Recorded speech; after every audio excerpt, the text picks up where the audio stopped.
What happens when the most important day of your life unravels in an instant, leaving you with nothing but broken trust and shattered dreams? The sun sank low, casting a warm, golden glow over the lush garden. White chairs, decorated with delicate blush roses, lined the rows, waiting for guests. Laughter bubbled from the gathering of family and friends, blending with the soft strains of a live string quartet. It was the perfect day, as if a dream had been brought to life. The air hummed with joy and excitement, everyone brimming with anticipation for the union of two souls. At the heart of it all stood me, dressed in a flowing ivory gown that shimmered with every step I took. My heart raced, a mix of nervous energy and pure happiness. This was the moment I had always dreamed of, surrounded by loved ones, committing myself to the man I thought adored me just as much. Yet even in the midst of this perfection, a subtle tension lingered beneath the surface, unspoken and unnoticed. Little did I know, a single careless sentence uttered hours later would shatter the illusion and leave me questioning everything. What I thought would be the happiest day of my life turned into a day I'd never forget, but not for the reasons I imagined. The morning of the wedding felt surreal, like I was floating through a dream. My hands trembled slightly as Emily, my best friend, worked her magic on my makeup. "You're glowing, girl," she said with a wink, sweeping highlighter across my cheekbones.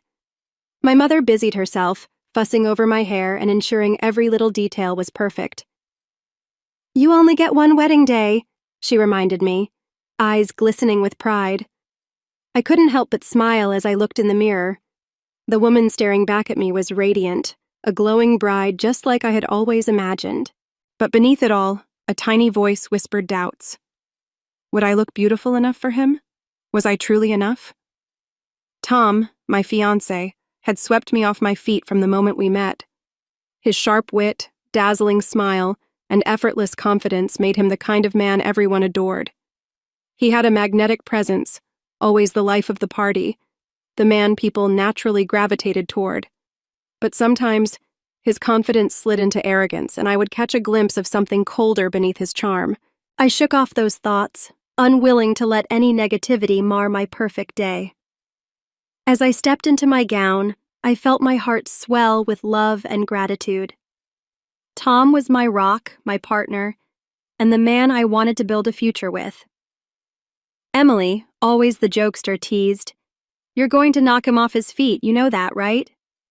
I laughed, but her words struck a chord in my insecurities. Tom had always been vocal about his preferences, what he liked, what he didn't. He loved it when I dressed up, when I made an effort to look put together. Though he never outright criticized me, his subtle comments about my appearance had lingered in my mind.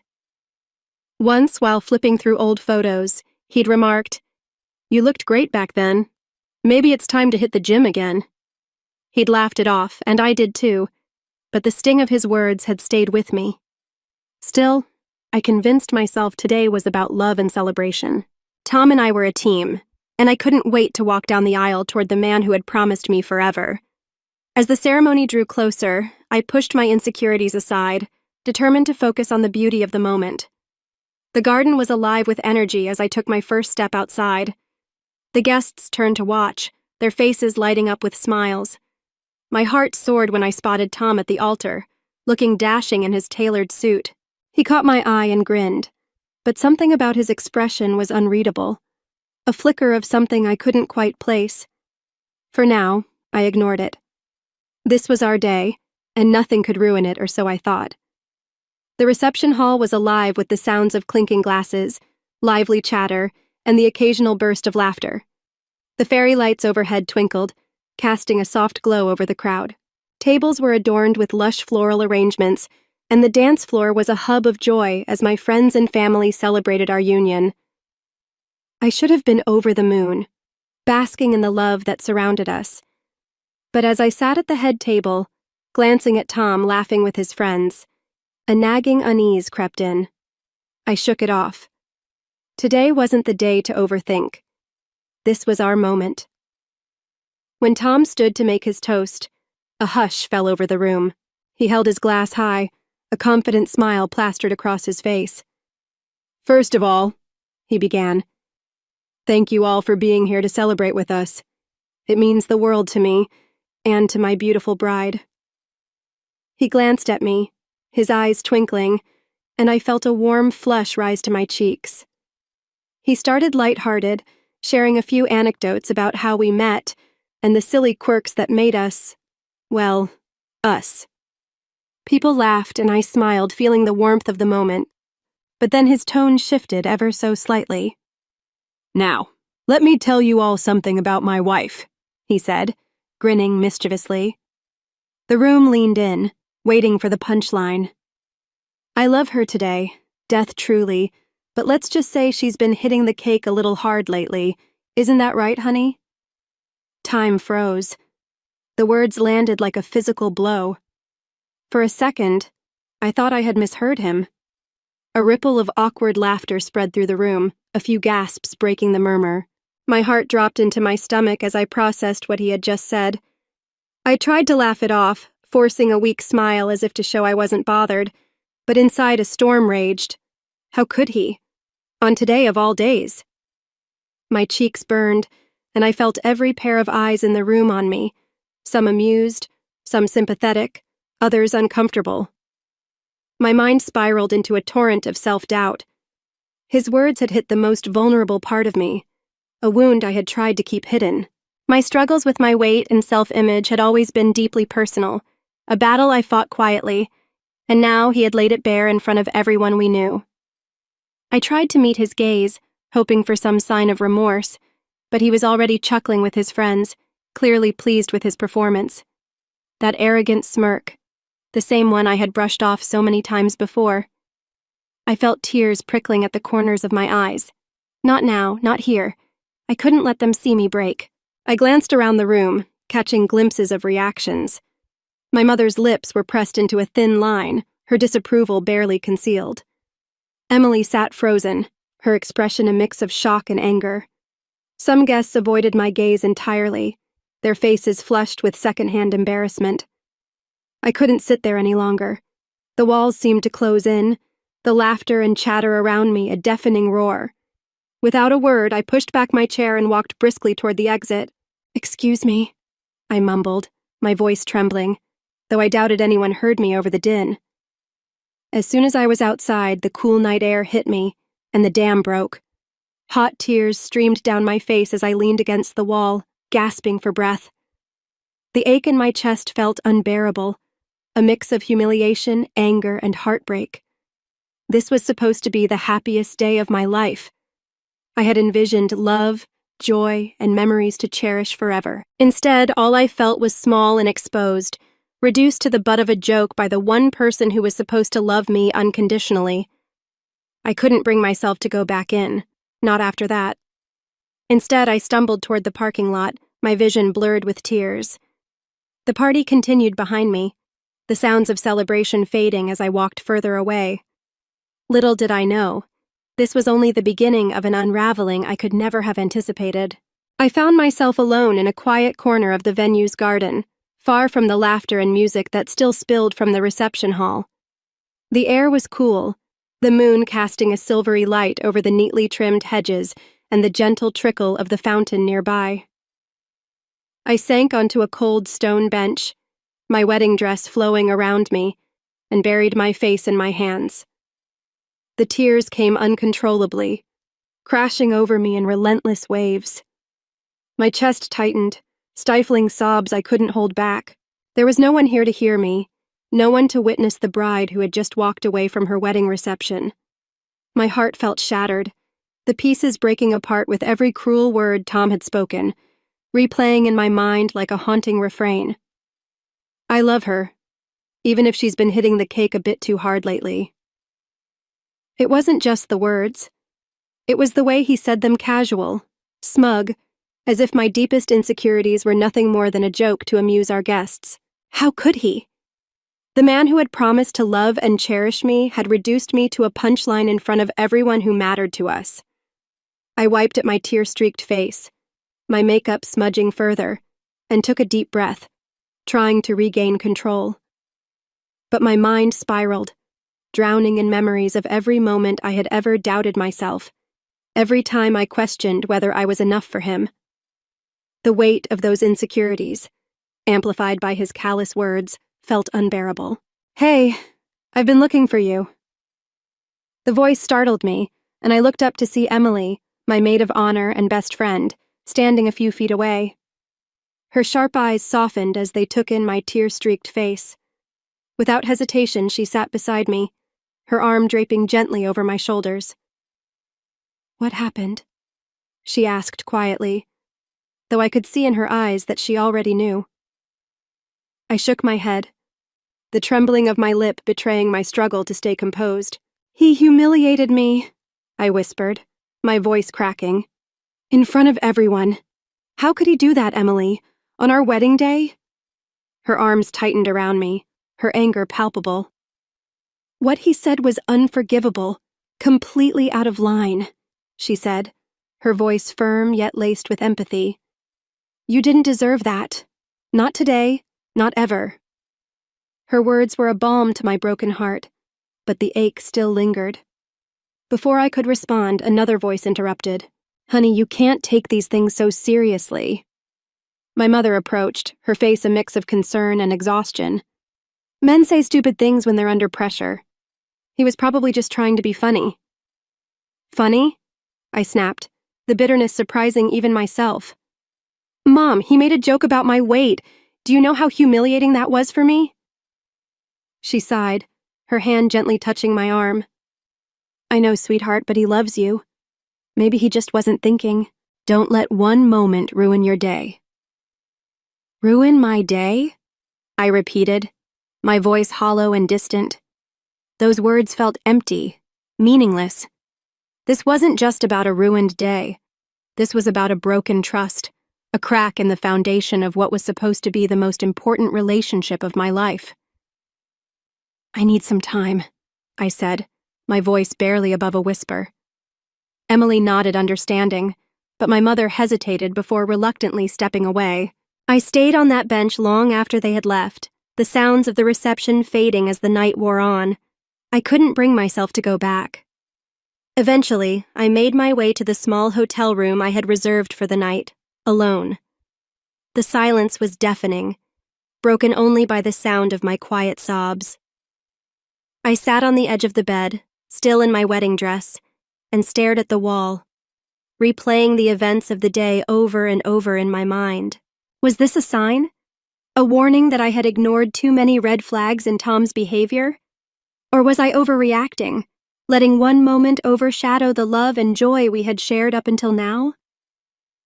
The questions consumed me, leaving no room for sleep.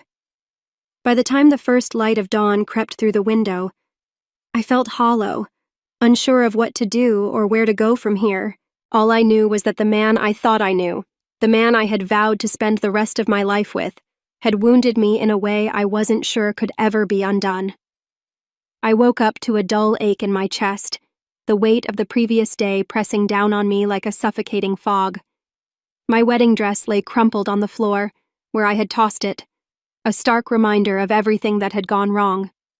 The morning sunlight filtered through the hotel room's curtains, but it brought no comfort. My face felt puffy, my eyes raw from crying. I dragged myself out of bed, each step heavy with exhaustion, and splashed cold water on my face in an attempt to clear my thoughts, but it didn't help. The memory of Tom's toast, the laughter, the awkward glances, it was all still there, etched into my mind like a wound that refused to heal. A knock at the door startled me. I froze, my heart pounding. Part of me wanted to ignore it, to curl back into bed and shut out the world, but the knocking persisted. When I finally opened the door, there he was. Tom. He stood there holding a bouquet of red roses, his face a mixture of guilt and hesitation. "Can I come in?" he asked softly. I stepped aside without a word, my arms crossed tightly over my chest. The room felt smaller with him in it, the silence between us heavy and suffocating. He set the flowers on the desk and turned to face me.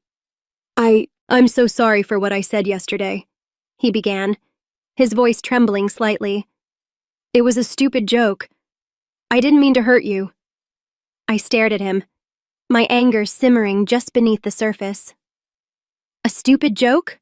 I repeated, my voice sharp. "Tom, you humiliated me in front of everyone we know on our wedding day." He flinched at the venom in my tone but pressed on. "I wasn't thinking. I thought it would come across as lighthearted, but I see now how wrong I was." "Please believe me. I never meant to make you feel this way." I let out a bitter laugh, shaking my head. "You thought it would be lighthearted to make a joke about my weight? Do you even understand what you've done? How you've made me feel?" His eyes darted away, unable to hold my gaze. "I do now," he said quietly. "I was an idiot, okay? I love you, and I'll do whatever it takes to make this right." The sincerity in his voice gave me pause, but it wasn't enough to erase the hurt. "Tom, this isn't just about yesterday. It's about respect. It's about the fact that you thought it was okay to reduce me to a punchline. Do you even understand how hard I've struggled with my self-image? How much trust I put in you?" He opened his mouth to respond, but I cut him off. "I trusted you, Tom. I trusted you to protect me, to lift me up, not tear me down." His face crumpled, and for a moment I thought I saw real remorse. "You're right," he admitted. "I messed up. I've been a terrible husband, and the marriage has barely started. But I swear to you I'll do better. Just please don't give up on us." I wanted to believe him. I wanted to cling to the hope that the man I fell in love with was still there, and this was just a terrible mistake. But then, something caught my eye. His phone, left carelessly on the desk beside the flowers. It buzzed with a notification, and my gaze instinctively flicked to the screen. A text message preview appeared. "I can't believe you went through with it after what you said about her, LOL." The blood drained from my face. "What's that?" I asked, my voice icy. Tom followed my gaze and quickly snatched up his phone, shoving it into his pocket. "Nothing. Just a dumb text from a friend," he said hastily, but I wasn't convinced. "Let me see it," I demanded. He hesitated, his discomfort palpable. "It's not important," he muttered. "Let me see it." Reluctantly, he handed me the phone. My hands trembled as I opened the thread, scrolling through the messages exchanged with his friend. "Man, you're brave for marrying her. I thought you wanted someone fitter. She's not bad, but yeah, you could have done better. Don't worry, she's probably too sweet to ever call you out on it." The words blurred as tears filled my eyes. I dropped the phone, my chest tightening with a mixture of rage and heartbreak. "Is this what you think of me?" I whispered, my voice trembling. "That I'm not good enough for you? That I'm some sort of consolation prize?" "No," he protested, panic flashing across his face. "It's just locker room talk. I didn't mean any of it." But his excuses only deepened the crack in my resolve. "Locker room talk?" I repeated, my voice rising. "Tom, this isn't just some casual conversation. This is my life, my dignity, and you've been tearing it apart behind my back." He reached out to me, desperation etched into his features. "Please let me fix this. I'll do anything." But I took a step back, my resolve hardening. "You've already done enough, Tom. I won't let myself be disrespected like this again." As I walked out of the room, the weight on my chest lifted ever so slightly. For the first time since the wedding, I felt a glimmer of clarity. I deserved better, and I was finally ready to demand it. The following days were a blur of emotions, anger, sadness, betrayal, and an overwhelming sense of self-doubt. But as the storm inside me began to quiet, a realization slowly emerged. I had a choice. I could stay trapped in the pain of the past, or I could find a way to rise above it. Sitting by the window in my childhood bedroom, I let the sunlight warm my skin and closed my eyes. The past few years with Tom played in my mind like a film our first date, the way he made me laugh, and the nights we stayed up talking about our future. But alongside those sweet memories, there were others. The sharp remarks about my appearance, the times he dismissed my feelings, and the way he seemed more invested in his image than in truly understanding me. For so long, I convinced myself those moments didn't matter, but now they felt impossible to ignore. I grabbed a notebook and started writing. At first, it was just a flood of thoughts, raw and unfiltered. But as I wrote, patterns began to emerge. I asked myself tough questions. What did I truly want in a partner? What kind of love did I deserve? Could Tom ever really give me that? The answers were difficult, but they were honest.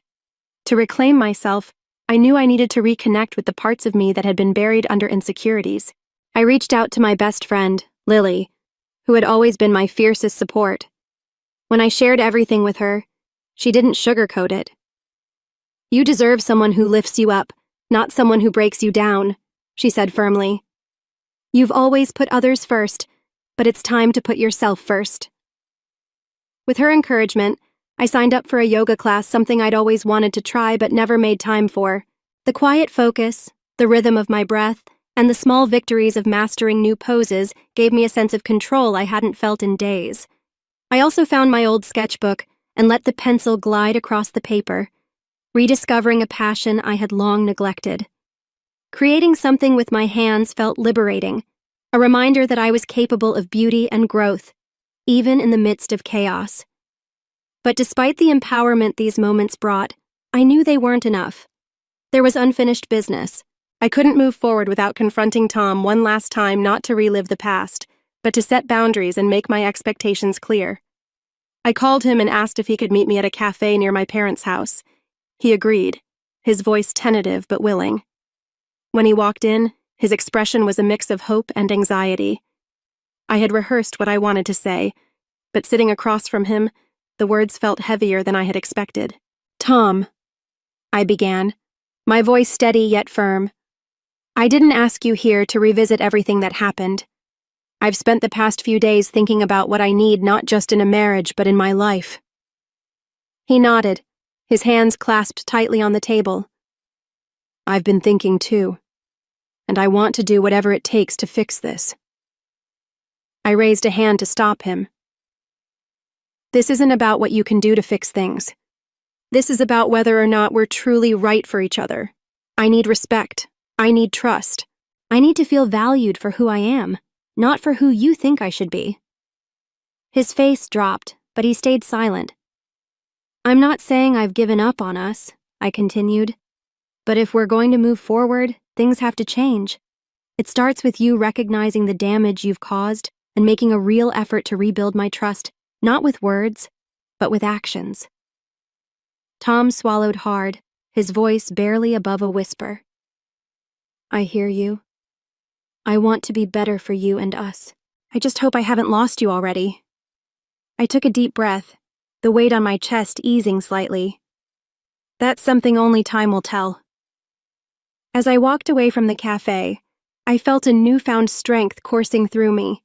For the first time in a long time, I wasn't afraid to stand up for myself. Whatever happened next, I knew I was ready to face it. The cafe meeting had been a step forward, but it didn't resolve everything. A storm still brewed in my chest, the lingering questions too loud to ignore. I needed clarity, and I needed it soon. 2 days later, Tom called and asked to meet at the house we were supposed to move into after the wedding. I hesitated, but agreed. If nothing else, I owed it to myself to confront the unresolved emotions between us. When I arrived, the house was unrecognizable. Strings of twinkling lights lined the backyard and soft music played from a portable speaker. A small table was set up with my favorite flowers, sunflowers, and 2 plates of pasta, the first meal we'd ever cooked together as a couple. Tom stood nervously at the center of it all, his hands fidgeting as I stepped closer. "I wanted to do something to show you how sorry I am," he began. This isn't just an apology. It's a promise to do better." I appreciated the effort, but I wasn't here for gestures. I was here for honesty. I sat down, motioning for him to do the same. "Tom, this is thoughtful, but we need to talk. This can't just be about flowers and dinners. What happened at the wedding, your words, weren't just a mistake. They revealed something deeper, and I need to understand why." He nodded, his expression pained. "I've thought about that moment 100 times since it happened. And you're right. It wasn't just a slip-up. It was stupid and hurtful. And it came from a place I'm not proud of. I leaned forward, my voice steady but firm. So tell me, why would you say something like that? In front of everyone, no less. He hesitated, running a hand through his hair. Because I'm insecure, he admitted finally. Not about you, about me, about us, about how people see me. I grew up with this pressure to always seem perfect grades, perfect job, perfect life, and when things get overwhelming, I deflect. I try to lighten the mood, even if it's at someone else's expense. It's not an excuse, but it's the truth. His words hit me like a wave, unexpected but illuminating. I could see the cracks in his armor now, the boy behind the man who tried too hard to be perfect. But even as I empathized, I couldn't ignore how his actions had affected me. Tom, I said, my voice softening but not wavering. I get it. Everyone has their struggles, but the way you deal with yours can't come at the cost of my dignity. I've spent too long doubting myself because of little comments, not just at the wedding, but over the years. I need to know, do you see me for who I am, or just as someone who fits into this perfect life you're trying to create? His eyes glistened, and for the first time, he looked truly vulnerable. I see you, he said quietly, and I hate that my actions have made you feel otherwise. I know I've messed up, but I want to change. I want to be the man you deserve. He stood up abruptly, pulling something from his pocket. I know words alone aren't enough, so I've been working on something. I've reached out to everyone from the wedding family, friends, even the vendors, and I'm planning a redo reception. Not for me, but for you. This time, it will be about celebrating you, celebrating us, with no jokes or hurtful comments, just love and appreciation for the amazing woman you are. I stared at him, a mix of emotions swirling inside me. It was a grand gesture, yes, but was it really what I needed? Could this truly make up for the hurt he had caused? Tom, I said slowly, gathering my thoughts. I appreciate what you're trying to do, but this isn't about fixing what happened at the wedding. This is about fixing the foundation of our relationship. Do you understand that? He nodded, his voice trembling. I do, and I'm willing to do whatever it takes, not just for one day, but for the rest of my life. Please, just give me the chance to prove it to you. As I looked at him, the weight of my decision settled in. This moment would either define our future or bring it to an end. The silence between us felt heavy, but it gave me the space I needed to think. Tom's apology seemed genuine, and his vulnerability had shown me a side of him I hadn't fully seen before. But no matter how grand his gestures, they couldn't erase the pain I felt or the trust that had been broken. Tom, I began, my voice steady. This isn't about a redo reception or promises. It's about who we are as people and what we truly want from each other. I've realized something these past few days. Loving someone doesn't mean sacrificing your self-respect, and I won't do that anymore. He nodded slowly, his face pale. I understand, he whispered. I took a deep breath. I need time. Time to focus on myself, to heal and to figure out what I want. Whether that leads back to us or not, I can't say right now, but I won't rush this decision just to make things easier. I deserve more than that. For a moment, I saw the urge to argue in his eyes, but then he simply said, You're right. I'll give you all the time you need, and I'll spend that time working on myself too. As I walked away from that conversation, an unexpected calm washed over me. For the first time in years, I wasn't making a decision based on others' wants or expectations. I was choosing myself. The weeks that followed were filled with small, empowering steps. I signed up for a yoga class I'd always wanted to try. I reconnected with old friends who reminded me of the confident, vibrant woman I used to be. Every day, I learned to silence the voice in my head that once told me I wasn't enough. One evening, as I sat journaling by the window, I reflected on how much I had grown. My wedding day had started as a dream and turned into a nightmare, but it had also been the catalyst for one of the most profound transformations of my life. I thought back to the words I had said at the beginning of this journey. I thought my wedding day would be the happiest day of my life, but one sentence changed everything. Now, I realized it wasn't just about that one sentence, it was about what it had taught me. Standing up for myself, setting boundaries, and valuing my worth above all else. Whether Tom and I found our way back to each other or not, I knew one thing for sure. I would never again settle for a relationship that didn't uplift and respect me. What does it truly mean to rebuild a relationship when the trust has been broken? Can love alone heal the wounds, or does it take more than just words to repair what has been shattered? The story of the wedding day that turned into a nightmare for the bride begins with a beautiful dream, full of hope and celebration, only to be destroyed by Tom's thoughtless joke at the reception. The hurtful remark about her weight made in front of family and friends sends her reeling, and she struggles with feelings of humiliation and self-doubt. Despite his attempts to apologize and make amends with grand gestures, she realizes that love isn't enough if there's no respect. She chooses to stand up for herself, to prioritize her own healing and growth, and not settle for a relationship that doesn't honor her. Looking at this from the lens of self-worth and empowerment, the protagonist's journey is a clear depiction of personal growth. The moment Tom's words pierce through her insecurities, it's not just a moment of hurt, it's the catalyst for her transformation. Before this, she was questioning her worth, trying to live up to Tom's expectations, constantly seeking validation from him. His apology, while heartfelt, exposes the underlying issue: his disregard for her feelings and lack of understanding of her struggle. The real turning point comes when she realizes that her value isn't tied to Tom's approval or the idealized vision of a perfect wedding day. It's in this painful moment that she learns to set boundaries and to reclaim her power. She doesn't need grand gestures. She needs respect, and she knows now that she deserves it. This step, choosing herself, marks her growth from a woman who was defined by someone else's expectations to one who owns her worth and chooses to protect it. Have you ever had to let go of someone or something that you thought was your perfect match, only to realize that true happiness lies in respecting your own boundaries and priorities? How did that decision change you? Have you ever faced a situation where you were forced to put your own needs first, even when it meant challenging the people you loved? Do you think this kind of self-respect is necessary for a healthy relationship? Share your thoughts and experiences in the comments. Let's talk about what it means to prioritize your own well-being, even when the world around you feels like it's falling apart.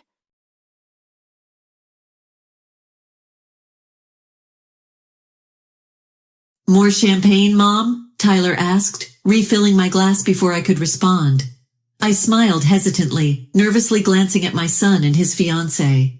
We were celebrating their recent engagement with an intimate family dinner, though an unsettled feeling stirred in my gut. To your happiness, Evelyn purred, clinking her glass against mine. I nodded, taking a generous sip. There's something we wanted to discuss with you tonight, Tyler said, exchanging a sly glance with Evelyn. We're planning a huge engagement party next month, only the best for our perfect union. I chuckled anxiously. How wonderful for you both. But those parties can get quite pricey, can't they? Oh, we're not paying a thing, Evelyn said with a wave of her hand. That's going to be your gift to us. I nearly choked on my champagne. I'm sorry, as Tyler's mother, it's your duty to pay, Evelyn continued. We expect you to contribute at least $27,000. Consider it an investment in your son's future. $27,000 for a party? I said incredulously. Do you have any idea how unreasonable? Don't be ridiculous, Mom, Tyler interrupted. You make good money, and you have all the inheritance money from Dad you've been hoarding. My husband's recent death after battling cancer was still an open wound. I recoiled at their callous remarks. That money is my nest egg for retirement, I said, struggling to maintain composure. And to pay these expenses without even consulting me first? I continued, feeling a surge of anger. Evelyn rolled her eyes dramatically. Still harping on being consulted? Get over yourself already. You're the mother of the groom. This is what's expected. Shell out the cash and be grateful we're letting you contribute at all.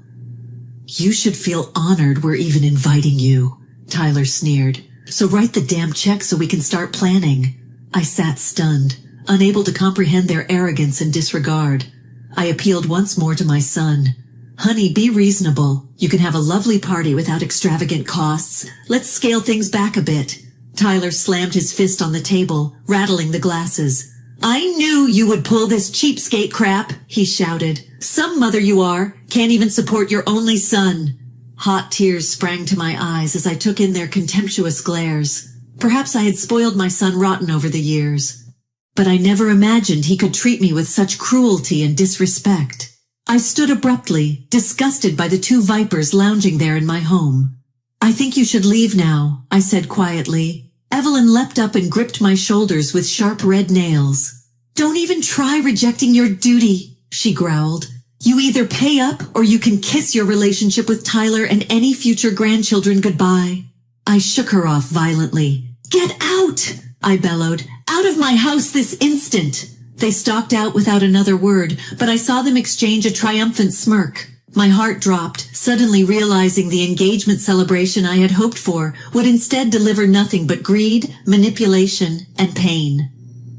The next evening, tired from a long day at work but determined to settle the conflict, I prepared a simple pasta dinner, hoping to have an open discussion with Tyler.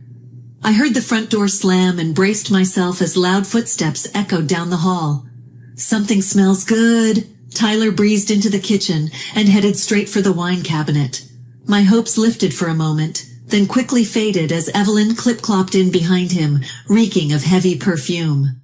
To what do I owe the pleasure? I asked dryly, draining the pasta. You're going to love what we have planned, Evelyn gushed, ignoring my tone as she rifled through her tacky designer handbag. We met with the wedding coordinator today and everything is set. All we need is one little thing from you. She flourished a folder stuffed with brochures and invoices. Just sign on the dotted line for the $55,000 wedding package. I froze, a chill running down my spine. $55,000? I gasped. For a single-day celebration? That's outrageous. It's our special day, Tyler whined. Don't I deserve the very best? I appealed to his conscience. Son, be reasonable. Let's scale back and have an intimate, meaningful ceremony instead of the circus.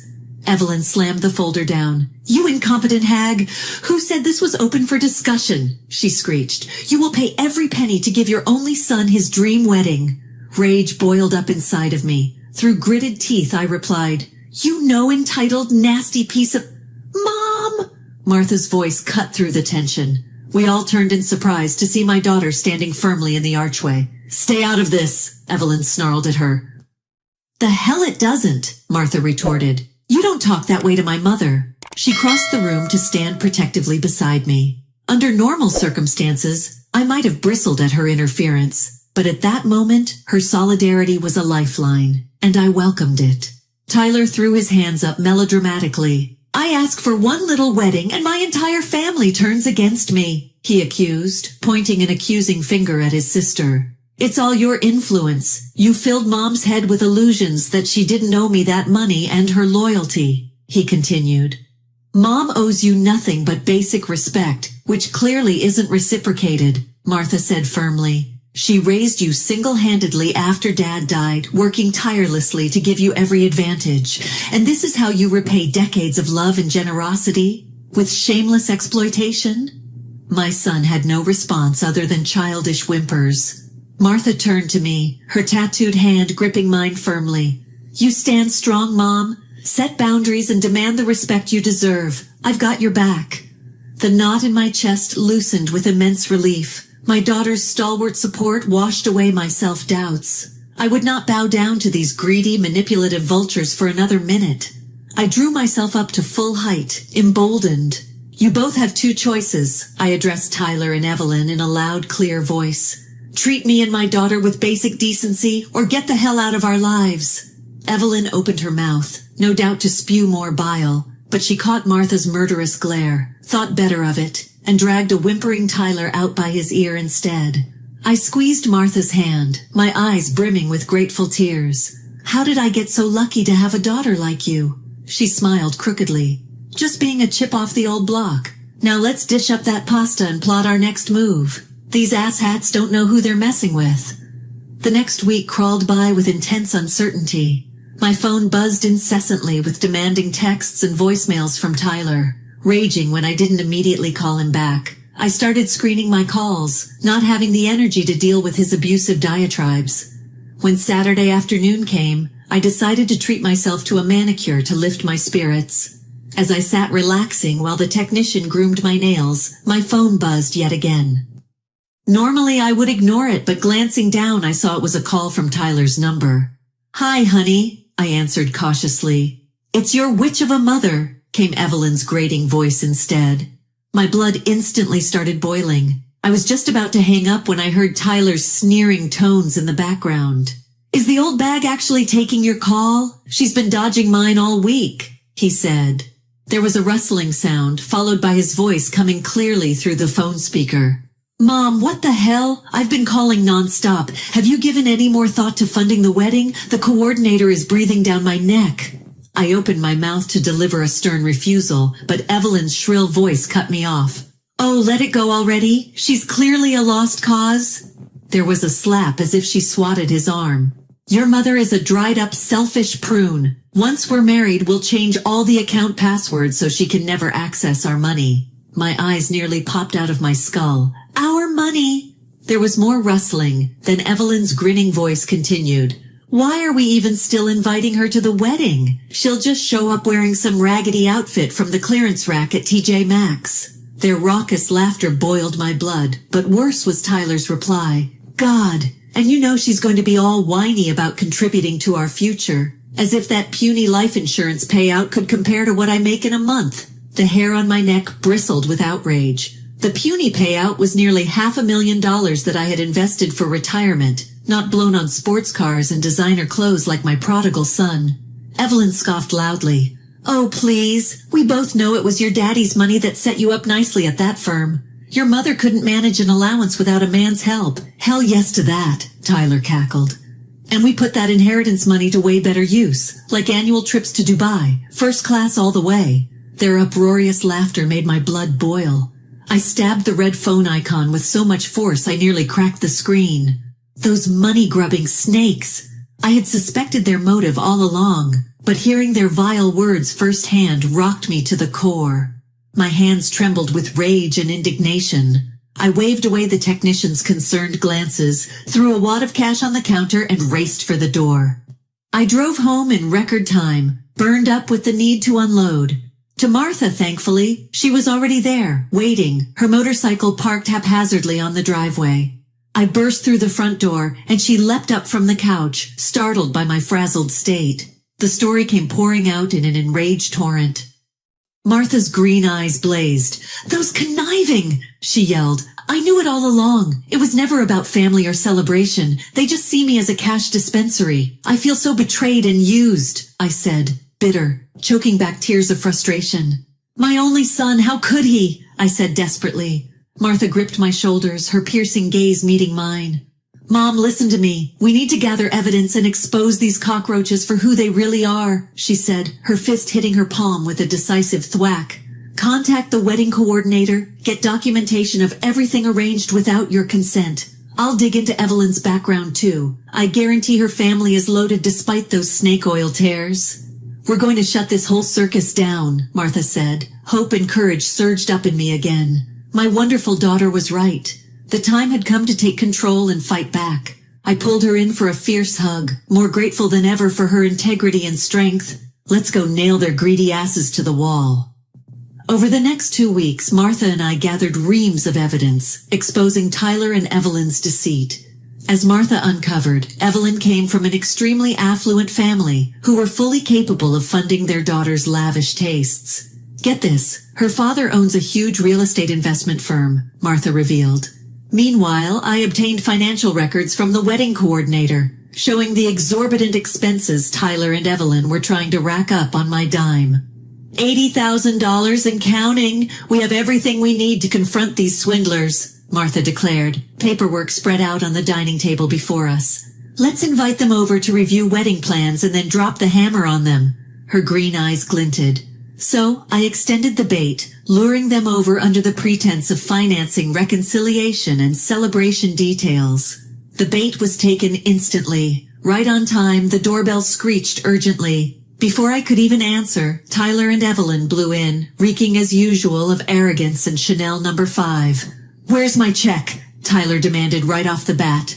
Subtlety had never been his strong suit. Evelyn elbowed him sharply, then plastered on a syrupy smile. "Yes, do tell us the good news," she trilled. I gestured for them to take a seat under the table. Martha silently slid me the thick manila envelope containing the damning evidence. My heart pounded, but resolve hardened my nerves. "Before we discuss any further arrangements, I have a few concerns to address," I said, removing the paperwork from the envelope and fanning it out in front of me. "According to the wedding coordinator, current expenses total $80,000. Care to explain?" Evelyn scoffed loudly. "It's the wedding of the century. What do you expect?" "I expect honest communication around finances and shared responsibility," I replied evenly. "For example, why don't Evelyn's clearly variable parents contribute their fair share? After all," I pulled out a copy of her dad's business profile. "With a net worth in the tens of millions, they could easily afford this." Evelyn blanched. Tyler sputtered angrily. "Leave Evelyn's family out of this. My wedding, my financial support." He turned to point a finger at me. "And you're my mother, so cut the check." Having expected denial, I calmly slid over the pile of invoices and contracts. "Actually, these documents prove otherwise. They have my forged signature, authorizing non-refundable down payments totaling $155,000 so far. Care to explain that?" Evelyn gasped dramatically. "Are you accusing us of fraud?" From beside me, Martha suddenly slammed down an authoritative fist. "Damn straight she is." My daughter's unexpected bellows stunned them into momentary silence. Martha seized the opportunity to upend the rest of the manila envelope's contents across the table. Bank statements, screenshots, phone records, irrefutable evidence of their lies and manipulations scattered dramatically before us. "It's all here in black and white," Martha spat with unrestrained disgust. "You snakes have been exploiting my mother's love and trust this whole time, never giving a damn about family bonds, just what you can swindle out of her." "You were spying on us," Tyler spluttered in outrage. "Gathering evidence against your fraud," I corrected. "And now that everything is laid bare, you will cancel this sham wedding immediately." Evelyn shot up out of her chair, nostrils flaring. "How dare you!" she shrieked. "I will be marrying Tyler with or without your money." She turned to my son with a pout. "Back me up here." But Tyler just sat there, pale and trembling, the magnitude of revelations rocking him into stunned silence. For once, the confrontation had rendered him speechless. Evelyn rolled her eyes in disgust. "You spineless mama's boy, forget it." Evelyn grabbed her designer purse and ran out, pausing in the doorway to deliver one final venomous glare. "You'll regret this," she hissed goodbye, disappearing in a cloud of Chanel. I stared evenly back at my shaken son. "We won't forget," son said. "Nor will we," I said quietly. "Now leave." He scrambled up hurriedly, but just before exiting he mumbled a soft but clear threat. "I'll make you pay for this." The day I had been dreading arrived. Tyler and Evelyn's lavish wedding. I had hoped our confrontation would be the end of it, but these stubborn snakes pursued their farce nuptial anyway, blowing through even more of the retirement money I had entrusted in Tyler's accounts. So here I sat, an unwilling participant in their twisted matrimonial circus. All around me, intoxicated guests gambled under ostentatious floral arrangements that cost more than my first car. The crowning glory, an 8-tier fondant cake dripping with handcrafted sugar flowers. Tyler and Evelyn's smug faces towered above it all in a massive golden frame. My daughter Martha slouched next to me, clad in ripped jeans and combat boots, her pixie-cut green hair clashing spectacularly with the pastel bridesmaid dresses. We silently watched the overblown spectacle unfolding, barely concealing our disgust. Suddenly, the music transitioned to a bombastic wedding march. The crowd hushed in anticipation as Tyler took his place under the altar's garish archway. My heart clenched. He looked so much like his father, tall and dashing in his tuxedo, beaming with charismatic charm. Not a trace remained of the petulant, greedy boy I had confronted just weeks prior. Radiant pride glowed from him as his bride floated down the aisle, dressed in a frothy designer gown I had no doubt charged to my credit card. Old memories and grief welled up. I had walked that same path over 30 years ago, naive and drunk on dreams of lifelong partnership and family, dreams that soured all too quickly. My faith in love and devotion had died alongside my husband, and now the son we created together slapped me in the face with the same callous disregard. As the ceremony droned on, a righteous rage simmered within me. I could not bless this loveless union with my presence for another moment. I stood abruptly, my chair scraping loudly across the polished floor. All eyes turned to me. Martha grasped my hand supportively. I cleared my throat, meeting Tyler's alarmed gaze. I apologize, but I cannot stay silent about this travesty. My voice rang out loud and clear. Murmurs rippled through the stunned guests. Tyler flushed crimson, shrinking under my bold stare. Before he could muster a response, Evelyn shoved past him, teeth bared and eyes spitting fury. How dare you interrupt my perfect day? She advanced toward me, manicured claws outstretched menacingly. I stepped back, recoiling from her vicious energy. Martha immediately confronted the disturbed bride. Back off! My courageous daughter blocked Evelyn's path, shielding me protectively. A hushed gasp echoed through the room. No one moved to intervene. Tyler hung his head, refusing to meet my pleading gaze, offering no objection to his new wife's vitriol. My heart cracked, all illusions shattered forever. I no longer had a son. This greedy, spineless stranger before me would never again elicit my devotion or resources. I stepped around Martha to address the crowd. Let all bear witness on this hollow, pretentious sham of matrimony. My voice rang out boldly. I hereby refuse any further enabling of these snakes and revoke all ties. The farce ends now. I turned sharply for the exit, skirt swishing dramatically as I passed my shell-shocked son. I paused to hear the threat already uttered more than once. You'll regret this. Then I strode purposefully away without a backward glance. Martha right beside me, our shoes clacking a steady beat of solitude out of that den of iniquity. We emerged into watery sunlight, the doors cutting off Evelyn's frenzied shrieks behind us. I took my first free breath in ages. Relief washed over me as we climbed into Martha's waiting car. I patted my daughter's tattooed hand affectionately. Thank you for standing by me in there. She grinned crookedly. Are you kidding? I've waited years for a chance to tell Evelyn off. As we peeled away from the lavish lies behind us, tears pricked unexpectedly. But for once, they were not from grief or regret, because looking at my beautiful, loyal daughter smiling back at me, I knew I would never stand alone again. In the months following the cursed wedding, I changed phone numbers, moved residences, and transferred my remaining assets, cutting off all contact from Tyler and his venomous bride. I heard through the grapevine that they had indeed gone through with their honeymoon in Dubai, no doubt funded by what was left of my retirement savings. Let them gorge themselves on luxury, I thought bitterly. It was only a matter of time before reality caught up. Sure enough, merely a year later, Tyler came begging. I returned home one evening to find him hunched on my doorstep, unshaven and reeking of stale cigarettes. So great was my shock that I froze momentarily, packages slipping from my slack grip. Tyler's bloodshot eyes registered a flash of embarrassment. He made a half-hearted attempt to help gather my things before mumbling, "Hey Ma, can we talk?" I brushed past him silently to unlock my front door, gesturing him stiffly inside.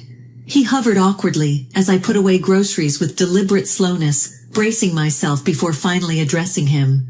"What do you want?" I asked bluntly. Tyler cleared his throat. I need your help, just temporarily," he added the quick assurance as if that lessened the audacity. "I'm between jobs right now and Evelyn is pretty pissed that I can't cover her spending right now." "Absolutely not." My sharp refusal halted his rambling excuses. I crossed my arms, rage and satisfaction warring within me. "You made this bed, lie in it."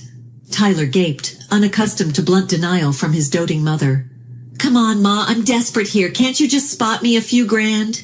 He took a wheedling step forward. "I'll pay you back, I swear." I stood unmoving as granite before my prodigal son. "You had no intention of paying me back the first time you ransacked my accounts," I reminded him coldly. "What makes you think I'd trust your hollow promises now?" I asked. He flushed. Look, I was wrong before, okay? But I'm still your son. I sliced the air with one quick hand. You forfeited that privilege long ago. I have no son. I pointed one damning finger at his shocked face. Now you reap what you've sown. Get out, I shouted. He opened and closed his mouth pathetically, but no argument emerged in the face of my unrelenting disgust. Shoulders slumped, Tyler skulked out the door and out of my life once more. About time the prodigal son got a taste of harsh reality. I quickly slammed the deadbolt before the wave of vindication swelling in my chest could morph into pity or regret. There could be no forgiveness for those who repeatedly bit the hand that fed them. Tyler's wretched appearance proved karma now had him firmly in her jaws. The next I heard, his fancy tech startup had crashed and burned after less than a year. Apparently, my business connections had blacklisted the ungrateful leech. No investor would touch his dubious proposals with a 10-foot pole. Meanwhile, Evelyn had fled back to Daddy's wallet after one too many conjugal disputes over unpaid bills. Last I heard, she was divorcing my son and riding some octogenarian sugar daddy in Monaco. That night I toasted to their misfortune over cocktails with Martha, and we laughed about the rumors of Tyler working in fast food under an assumed name. I knew not one iota of guilt would ever haunt me for his suffering. Karma's Martha grinned, raising her martini glass. Here's to many more years of her gnawing on those greedy bastards. I cheerfully clinked my glass to hers. No truer words had ever been spoken. Over the next year and a half, Martha's career skyrocketed. More high-profile clients clamored for her distinctive tattoo style and artistic graphic novels. She even secured an agent and publishing deal for her provocative memoir, a brutal tell-all recounting our family saga that was generating buzz before it even hit shelves. Meanwhile, behind closed doors, Martha relied on my sharp business instincts to manage her quickly ballooning finances. She leveraged my decades of investment experience to establish trademarks, negotiate publishing rights, and maximize profits. I swelled with pride watching my daughter's passions flourish under my careful cultivation. Soon, Martha was regularly turning up in edgy fashion magazines and sought-after graphic anthologies. She purchased a sleek downtown loft as her business base of operations, proudly showcasing the extravagant views she had earned solely through her prodigious talents. To celebrate Martha's rapid rise, I decided to host an intimate gathering of key supporters and collaborators at her swanky new digs. The catered affair would mark her official arrival as an artistic visionary and independent woman of means. Martha greeted guests with an uncharacteristic nervous energy as I directed caterers to artfully arrange free-flowing champagne and delicate canapes. You have nothing to worry over, I reassured my daughter as I straightened her smart blazer. Just be your normal, captivating self. These people already adore you. Soon the loft overflowed with Martha's avant-garde inner circle. Daring writers, leading publishers, edgy photographers, even some A-list names from Martha's celebrity clientele made appearances to toast their favorite tattoo visionary. Pride swelled my chest to hear such powerful figures celebrating my exceptionally talented daughter. This was the launch party Tyler could only ever fantasize about. 2 short years ago, my family's name was tarnished by greedy failures. Now, through Martha's virtues, respect had not only been restored, but elevated to an artistic elite status. Late into the evening, I stepped onto the balcony beside Martha, gazing over vibrant city lights. She squeezed my hand gently. None of this would be possible without you, Mom. You believed in me when no one else did, invested in me, fought for me. I'll owe you forever. I wrapped one arm around her slim, leather-clad shoulders, champagne flute clutched elegantly in the other hand. Nonsense, my brave darling. Your soaring success stems solely from your vision and daring talents. I swept one arm across the glimmering skyline before us. All this, you manifested wholly on your own. I merely facilitated the business deals so you could freely create. Martha grinned crookedly. Ah, yes. Well, I clearly inherited your ruthless business savvy along with Dad's creative spirit. She playfully clinked her glass to mine. To the dynamic duo, may we always prevail over vipers and thieves. I laughed brightly, heart swelling with maternal joy. My daughter and I had come through the crucible of greed and betrayal to now bask glowing in self-made success. As the lively celebration carried on behind us, I silently offered one final toast upward to her beloved father. We had created a fine legacy after all, one sculpted purely from integrity, courage, and toil instead of entitlement or manipulation. That legacy now stood tall as a gleaming testament to morality that Tyler looked upon with envy. For decades to come, over the next 2 years, Martha's star continued to ascend in a brilliant, trailblazing trajectory. Meanwhile, I heard through mutual contacts that Tyler languished in obscurity and mounting debt. His lavish lifestyle sustained itself for a while on credit before the house of cards inevitably collapsed. The rare times Tyler's name surfaced, it was tied to seedy gossip rags and drunken tabloid scandals. Karma seemed intent on grinding my prodigal son into the dirt. I ignored the lurid headlines with a quiet sense of satisfaction, confident I would never lay eyes on him again. By now I had retired from corporate leadership to focus on passion projects, indulging artistic hobbies, volunteering with disadvantaged youth, and planning leisurely global adventures. I decided it was also time to downsize into a lower-maintenance home. After a prolonged search, I found my perfect oasis, a private bungalow in a picturesque coastal senior community. Mature trees and vibrant gardens welcomed me each morning as I embarked on scenic nature walks with dear widowed friends. The idyllic setting and social kinship brought me a sense of peace I hadn't realized was missing. Meanwhile, Martha had also found her soul's counterpart, a brilliant software developer named Jameson who adored her vibrant spirit. I instantly detected true partnership potential upon meeting Jameson. My instincts proved correct. Just months after moving in together, Martha excitedly presented me with news of their engagement. "My darling girl," I exclaimed through happy tears, "I'm thrilled you found someone deserving of your tremendous heart." The private garden wedding ceremony Martha described echoed my own intimate vision 3 decades prior. No showy fanfare, just profound lifelong commitment led by cherished community. I clasped Martha's hand, overcome with emotion at how perfectly she was manifesting her father's and my unrealized dreams. Later, during wedding planning over tea and biscuits, Martha hesitated before broaching the subject I knew she would. "Mom, about inviting Tyler." I waved one hand briskly. "Let's not sully your special day by entertaining that notion." Martha bit her lip. "I just can't help but pity him, you know? He's clearly a miserable screw-up, but still family, even if he doesn't deserve it. I wonder if including him would be the right thing." She trailed off uncertainly. Recognizing my daughter's enduring compassion, even for those who least warranted it, I patted her hand reassuringly. "You needn't ever compromise your kind principles. If some small mercy for Tyler eases your mind, I can tolerate his presence just this once." Martha exhaled in relief and squeezed my hand gratefully. "You're the best, Mom. I knew you'd understand." The sentimental moment was sharply interrupted by my ringing cell phone. Glancing down, I was stunned to see Tyler's name flash across the screen. Months had passed since his last desperate drunken voicemail pleading for money. Face grim, I silenced the call. "Speak of the devil," I remarked ruefully. Martha shook her head. "He never stops trying to worm his way back in." "But don't worry, Mom. After the wedding, you'll never have to deal with his garbage again." I smiled gently at my daughter's protective tone. She was right. The time had long passed for me to entertain Tyler's self-pitying overtures. I now had all I ever needed right here in my tranquil life, surrounded by those whose souls nurtured mine. No redirects from a toxic past could ever breach that blessing. I patted Martha's hand resolutely. "Onwards and upwards, my dear. Now tell me more about the lovely flower arrangements you envisioned."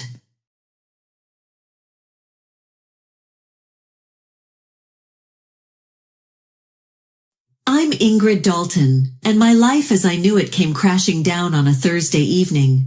Marley, my husband of 15 years, walked through our front door not alone, but with a young woman clinging to his arm. Her name was Mirabelle, barely 23, with a smirk that seemed out of place in our family home. Without hesitation, Marley dropped the bombshell. "I'm divorcing you, Ingrid. Mirabelle will be living here now. This house is hers," he declared, his voice devoid of the warmth I had known.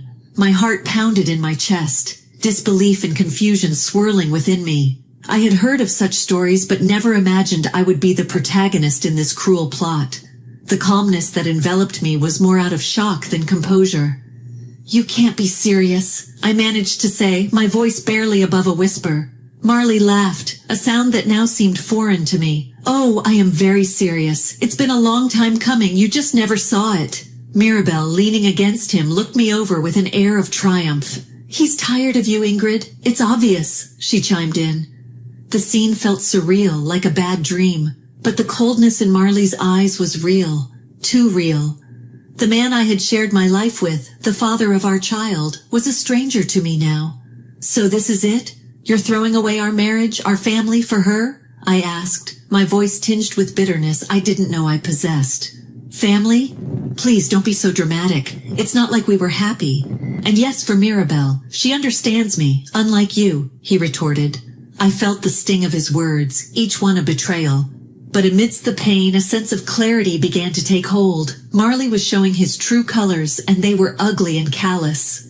"You're willing to destroy everything for a fling?" I questioned, my voice steadier now. "Fling? Oh, Ingrid, it's much more than that. Mirabelle is my future, and you're just the past," Marley said dismissively. I looked at Mirabelle, a girl young enough to be our daughter, entwined in what she believed was love, but I saw it for what it was. A midlife crisis, a cruel game. "Fine," I said, the shock giving way to resolve. "You want a divorce? You'll get it. But remember, Marley, this house, it's as much mine as it is yours, and I won't go down without a fight." As they walked past me, I felt a shiver of disgust, not just at the sight of them together, but at the realization of how blind I had been. But this was not the end. It was a beginning of my fight for my dignity, for my child, for what was rightfully mine. The following days were a blur of emotions for me. My mind raced with memories of our life together, each now tainted by the revelation of Marley's betrayal. I couldn't eat, couldn't sleep, my thoughts consumed by images of him with Mirabelle, their laughter echoing in my ears. But amidst the turmoil, a plan began to take shape. I wouldn't let Marley walk away unscathed. This wasn't just about a house or a marriage, it was about justice. I was going to make him regret his decision, regret ever thinking he could discard me like yesterday's newspaper. I sought the best divorce lawyer in town, someone known for their ruthless efficiency. As I explained my situation, the lawyer, Miss Mitchell, listened intently, her eyes sharpening with each detail. "Marley thinks he can just replace you and walk away with everything." "Not on my watch," she said, her tone laced with determination. We pored over the legalities, and it became clear that Marley had underestimated me. The house, which he so arrogantly promised to Mirabelle, was partly mine by law, and the land it stood on, that was inherited from my father, solely in my name. Marley had no claim to it whatsoever. Armed with this information, I felt a surge of power for the first time since Marley's betrayal. I felt in control. I was going to turn the tables on him, and he wouldn't even see it coming. Miss Mitchell drafted the divorce papers with precision, ensuring my rights were front and center. But it wasn't just about the legal battle. It was personal. Marley had wounded me deeply, and I was going to return the favor. I couldn't wait to see the look on his face when he realized the house he planned to give to his mistress was not his to give. The thought brought a small, satisfied smile to my lips. But this was just the beginning. I was going to hit Marley where it hurt the most. His ego, his pride, his wallet. Nothing was off limits. As I signed the divorce papers, I felt a mix of sadness and resolve. The life I had known was over, but a new chapter was beginning. A chapter where I was the author, and Marley was merely a cautionary tale in the story of my life. The day I filed the divorce papers was a turning point. My heart raced with a cocktail of fear and exhilaration as I handed over the documents. This was it, the point of no return. But as I walked out of the courthouse, I felt a weight lift off my shoulders. I was no longer the victim in Marley's cruel play. I was now the protagonist in my own story of justice. Later, I met with Miss Mitchell to discuss our next move. We sat in her office, the afternoon sun casting long shadows on the floor, plotting the downfall of the man I once loved. "Marley's going to fight dirty, Ingrid. You need to be prepared for that," Miss Mitchell warned, her eyes serious. "I know," I replied, steeling myself, "but I have something he doesn't know about, the land this house is on. It's mine, inherited from my father." Miss Mitchell's eyes lit up. "That changes everything. He can't claim the house without the land. We can serve him an eviction notice." The thought of Marley and Mirabelle receiving an eviction notice from the house they thought was theirs brought a sweet sense of fulfillment. It was more than just a legal move. It was a statement. I was not going to be discarded and forgotten. "Let's do it," I said firmly. The day the eviction notice was delivered, I imagined the shock and anger on Marley's face. This was just the beginning of his karma. For every tear I shed, for every sleepless night, he would pay. But the battle was far from over. Marley, fueled by his ego, wouldn't go down without a fight. He called me, his voice a mixture of disbelief and fury. "Ingrid, what the hell do you think you're doing with this eviction notice?" he barked. "Just reclaiming what's mine, Marley. You should have thought twice before deciding to give away something that wasn't yours," I replied, my voice calm but firm. "This is ridiculous. You're doing this to get back at me, aren't you?" he accused.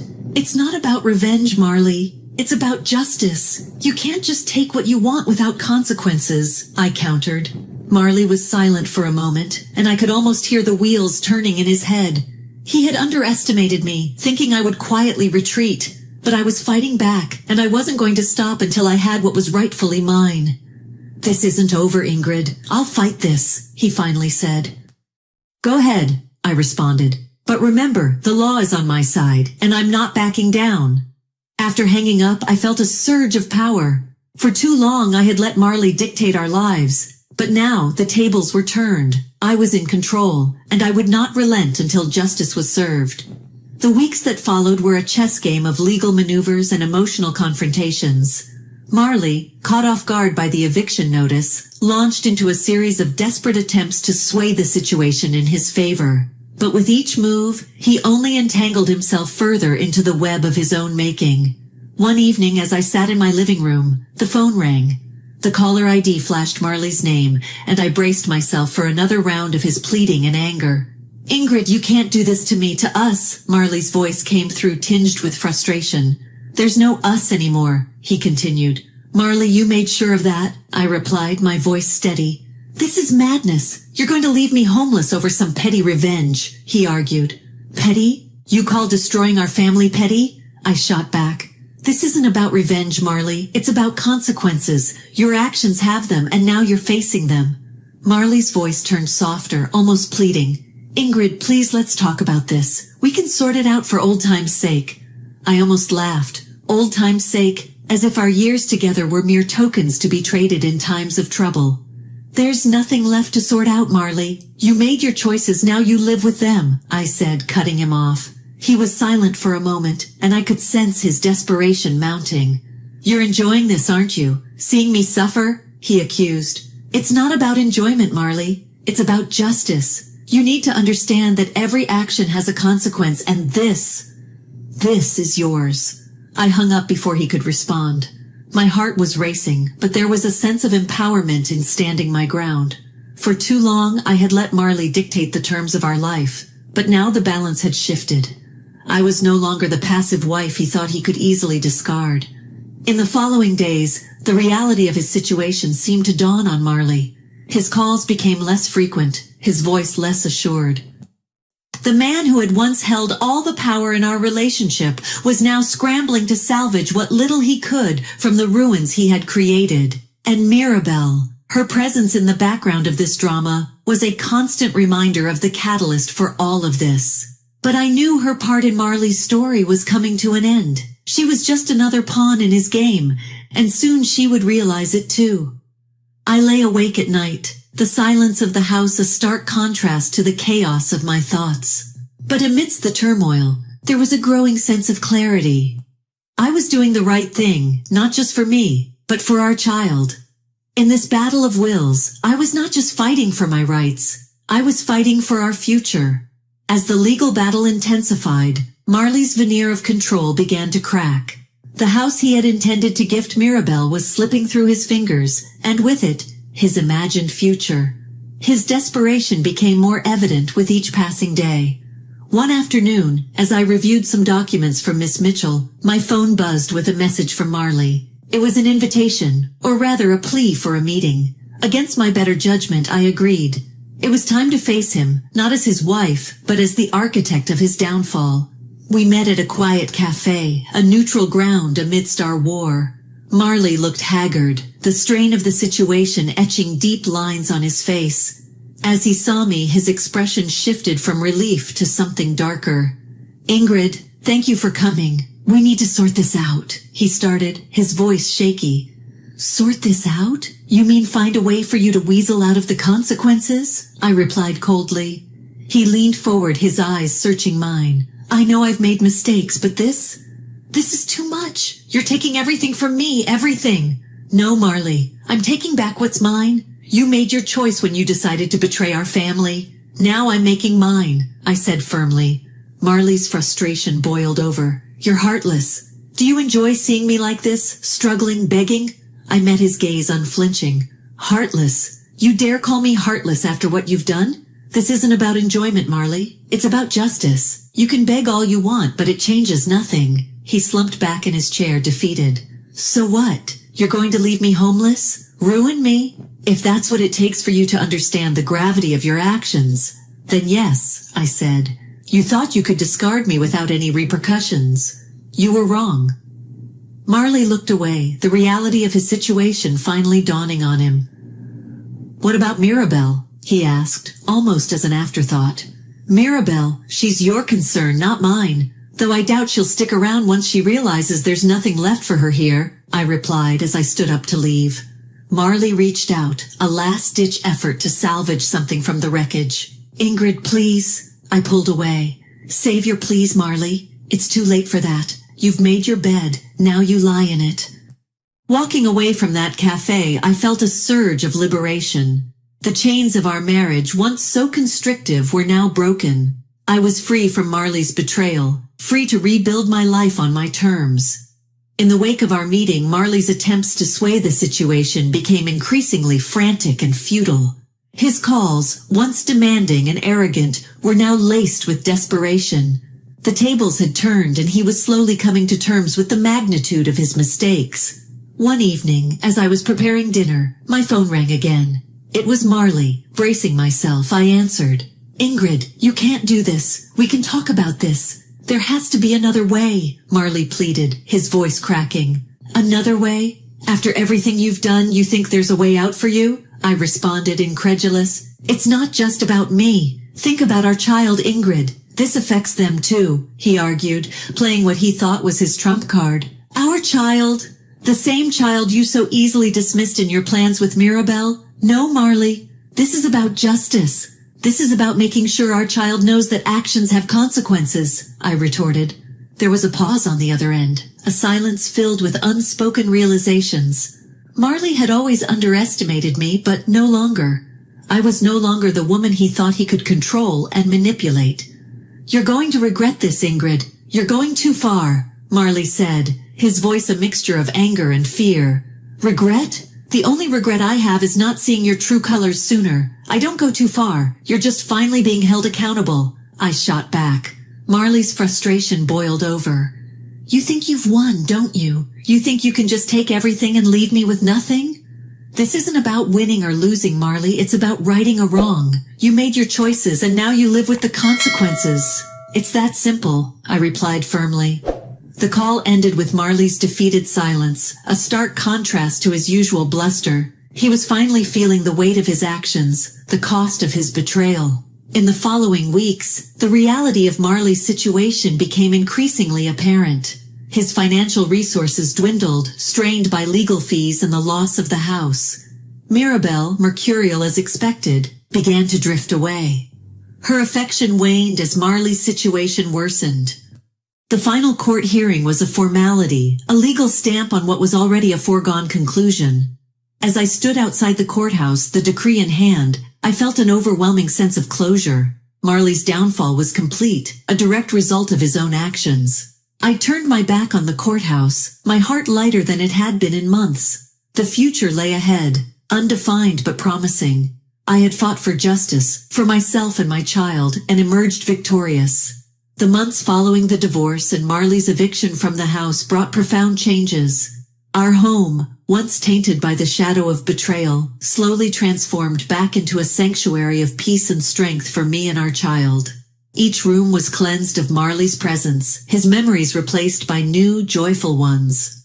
Marley's downfall continued in a downward spiral. Without the house and struggling financially, he was forced to move back with his parents. The last I heard, Mirabelle had left him, her affections as transient as the wealth she had hoped to secure. As I tended to the garden, a task that had become a source of solace, my phone rang. The screen flashed Marley's name, a reminder of a chapter I had firmly closed. Curiosity piqued, I answered. "Ingrid, it's Marley." His voice came through subdued and almost unrecognizable. "What do you want, Marley?" I asked, my tone indifferent. I wanted to apologize for everything," he said, the words seemingly difficult for him to utter.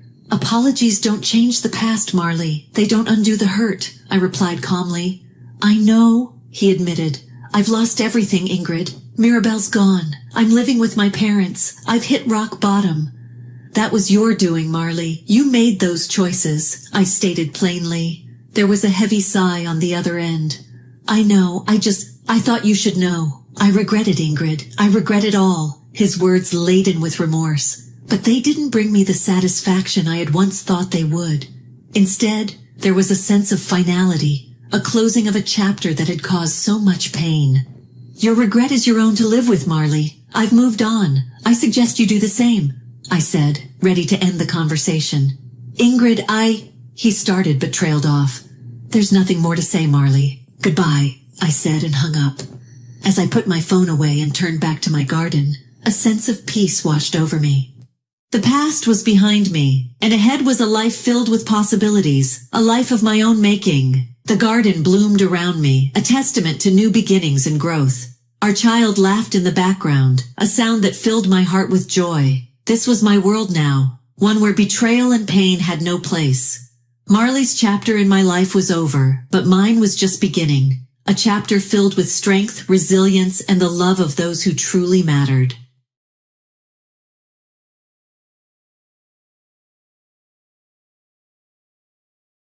The moment I heard Braden's voice laced with contempt, my heart sank.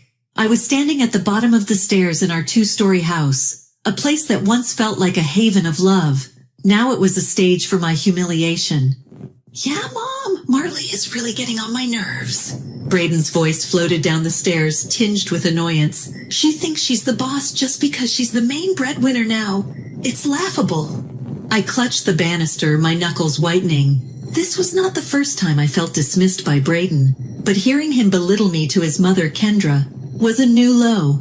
"I know, right? She's so full of herself lately." Kendra's voice crackled through the phone speaker.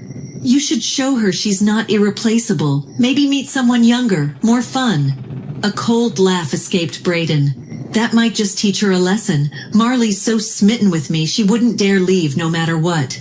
Their words cut through me like shards of glass. 6 years of marriage reduced to this mockery. I was Marley, a 33-year-old marketing executive, shouldering most of our expenses since Braden quit his job, and here he was, plotting betrayal with the same nonchalance as discussing the weather.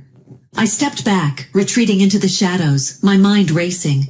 The loving, attentive man I married had transformed into a callous stranger, but I refused to be his doormat. A fiery resolve ignited within me. I wouldn't just walk away defeated. I would make Braden regret every scornful word he had uttered. For years I had ignored the subtle jabs, the gradual distancing and the financial leeching, but no more. As I stood there, a plan began to take shape in my mind, a plan to reclaim my life, my dignity. I waited until Braden ended the call and came downstairs, his face morphing into a mask of faint affection as he saw me. "Hey, honey," he said, planting a hollow kiss on my cheek. "How was your day?" "Fine, Braden," I replied, my voice steady despite the storm raging inside. "I just need to rest. It's been a long day." He shrugged, oblivious to the seismic shift happening right in front of him. "Sure, I'll be watching the game. Don't wait up," he said. As he lounged on the sofa, remote in hand, I retreated to our bedroom. But I wasn't there to cry or lament. I was strategizing my escape, my revenge. Braden had underestimated me for the last time. I picked up my phone and began to make a list of everything I needed to do to untangle my life from his. I would start tomorrow. No more being the oblivious, accommodating wife. It was time for Marley to take center stage in her own story. The days that followed were a master class in deception. I, Marley, kept up appearances, playing the role of the dutiful wife while plotting my departure. Braden, wrapped up in his arrogance, noticed nothing. One evening as we sat across from each other at dinner, the silence was suffocating. He was scrolling through his phone, chuckling occasionally. "Remember when we used to talk during dinner?" I asked, a hint of nostalgia in my voice. He glanced up, eyes narrow. "What's there to talk about? It's not like you're interested in my day." "I am interested, Braden. I always have been," I said, trying to keep my composure. He scoffed. "Right, just like you're interested in my career choices?" I clenched my fists under the table. "I supported your decision to quit your job, Braden. I just didn't expect to become the only one working." "Marley, you love being the martyr, don't you?" he said, his laugh cold and harsh, the hard-working wife supporting her lazy husband. The accusation was ludicrous, yet it revealed his twisted perception of our marriage. "I never saw it that way, Braden, but I can't deny feeling alone in this relationship.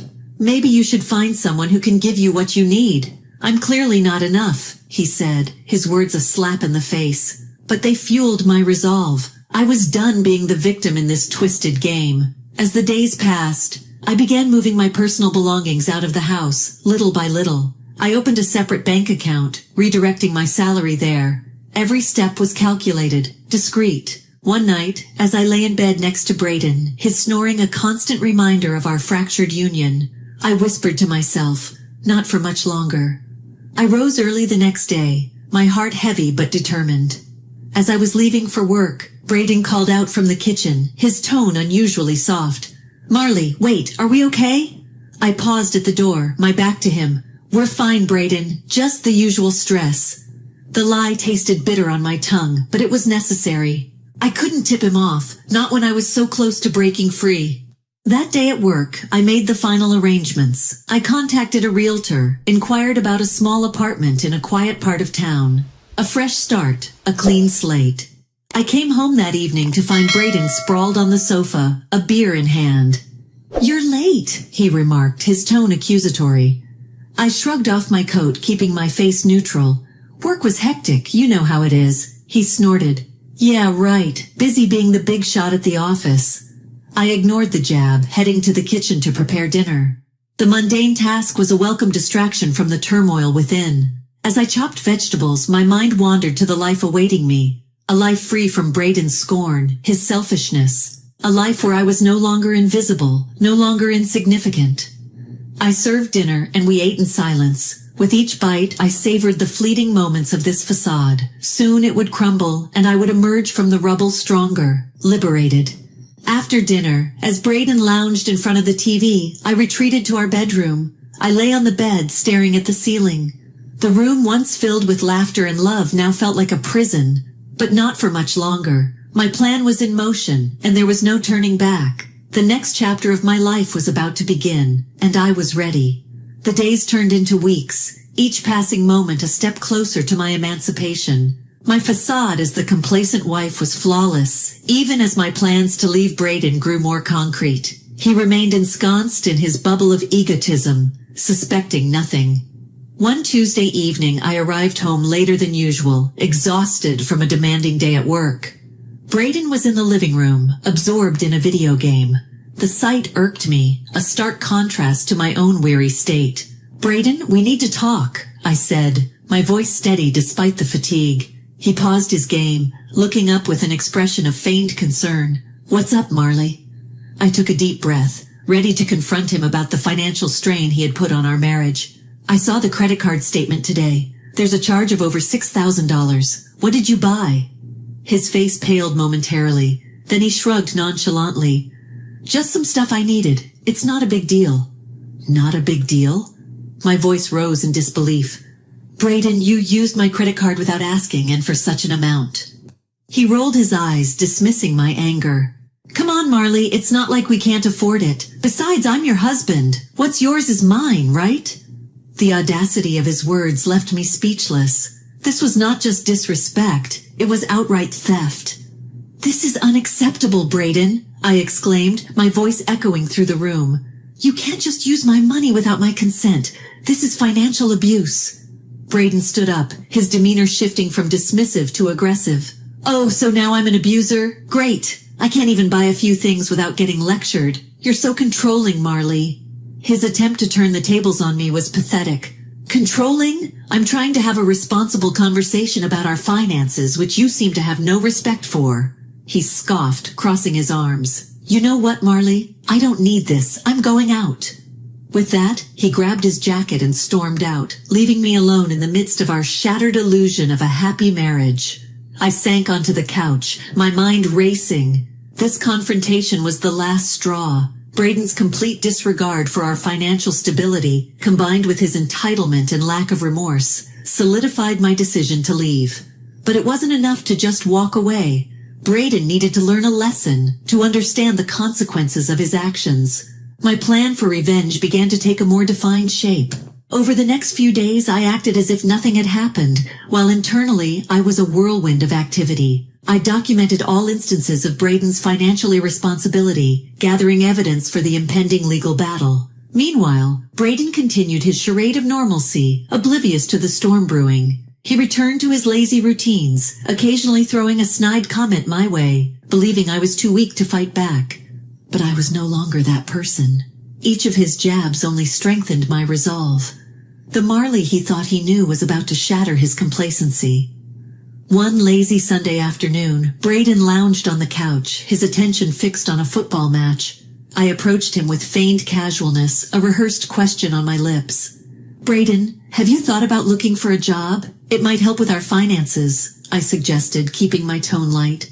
He barely glanced away from the TV. Why bother? You're earning enough for both of us. Besides, I enjoy my free time.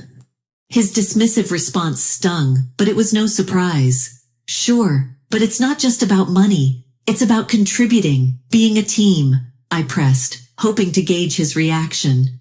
He snorted, his eyes still on the screen. Team, Marley? Let's not kid ourselves. You like being in charge, and I like things as they are. Why change a winning formula? His words were a bitter reminder of how little he respected our partnership.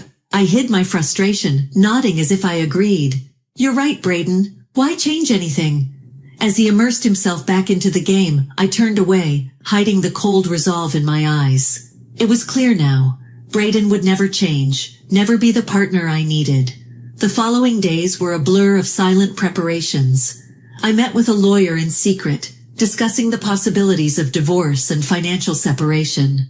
I documented every instance of Braden's financial irresponsibility, his neglect, and his emotional abuse. Meanwhile, Braden continued his life, unaware of the storm brewing. He spent his days in idle leisure, occasionally throwing a barbed comment my way, believing I was too weak to fight back. But I was no longer that person. Each of his jabs only strengthened my resolve. The Marley he thought he knew was about to shatter his complacency. One evening as we sat at dinner, Braden's phone buzzed incessantly. He glanced at the screen, a smirk spreading across his face. Something funny? I asked, my curiosity piqued despite myself. Just a friend from the gym. We planning a night out this weekend? He replied, his tone dismissive.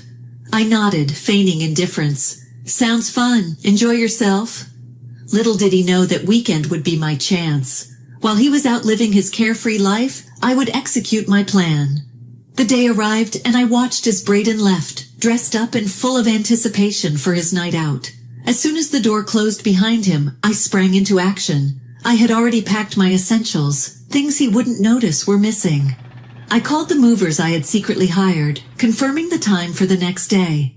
My new apartment was ready, a sanctuary from the life I was about to leave behind.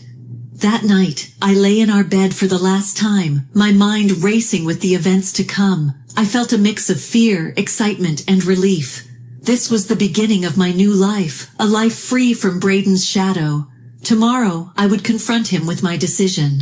But tonight, I relished the quiet before the storm, the last moments of an old life about to be left behind. The morning dawned bright and clear, a stark contrast to the turmoil churning inside me.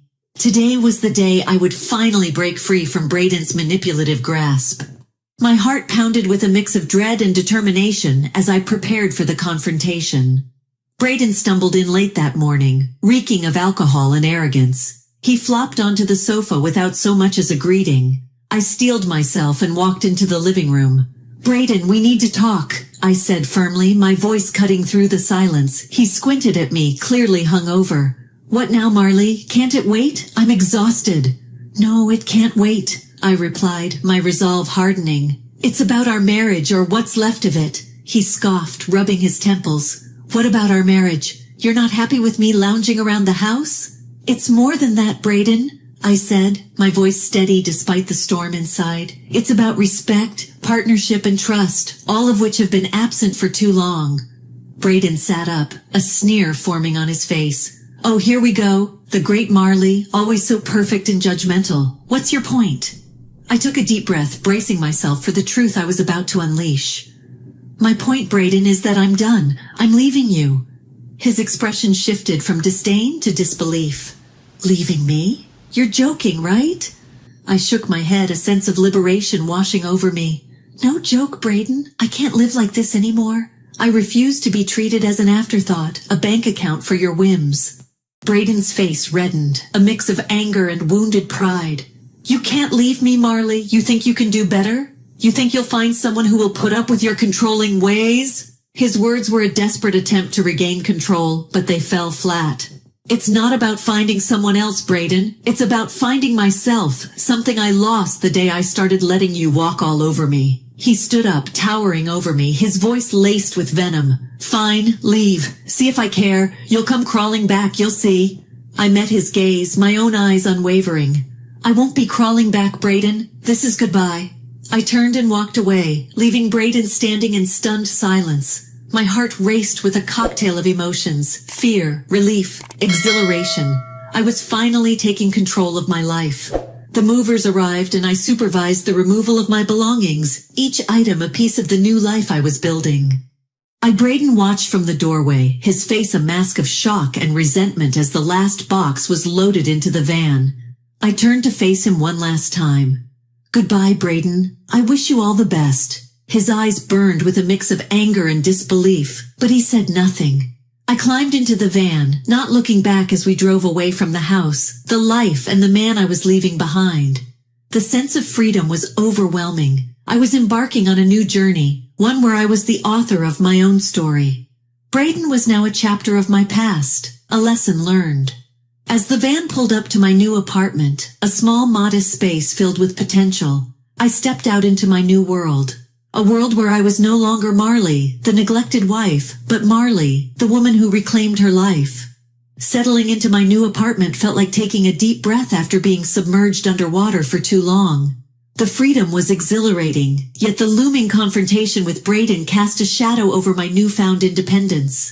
Several days passed in a blur of adjustment and anticipation.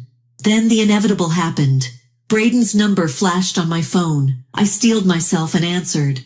"Marley, where the hell are you? You think you can just leave like that?" Braden's voice was a mix of rage and disbelief. "I already told you, Braden. I'm done. Our marriage is over. You can't just decide that on your own," I answered as calmly as I could. "You're my wife." He spat out the words, his anger palpable. "I was your wife, Braden. And yes, I can decide. I won't be a part of a marriage where I'm disrespected, used," I countered, my voice firm. There was a pause, and I could almost hear the cogs turning in his head. "You'll come back. You need me," he said. I couldn't help but laugh, a sound of genuine amusement. "Need you, Braden? I've been the one carrying us for years. I don't need you. It's the other way around," I replied, feeling a sense of liberation. "You can't do this to me, Marley. What about our finances, the house? You can't just leave me with nothing," he protested.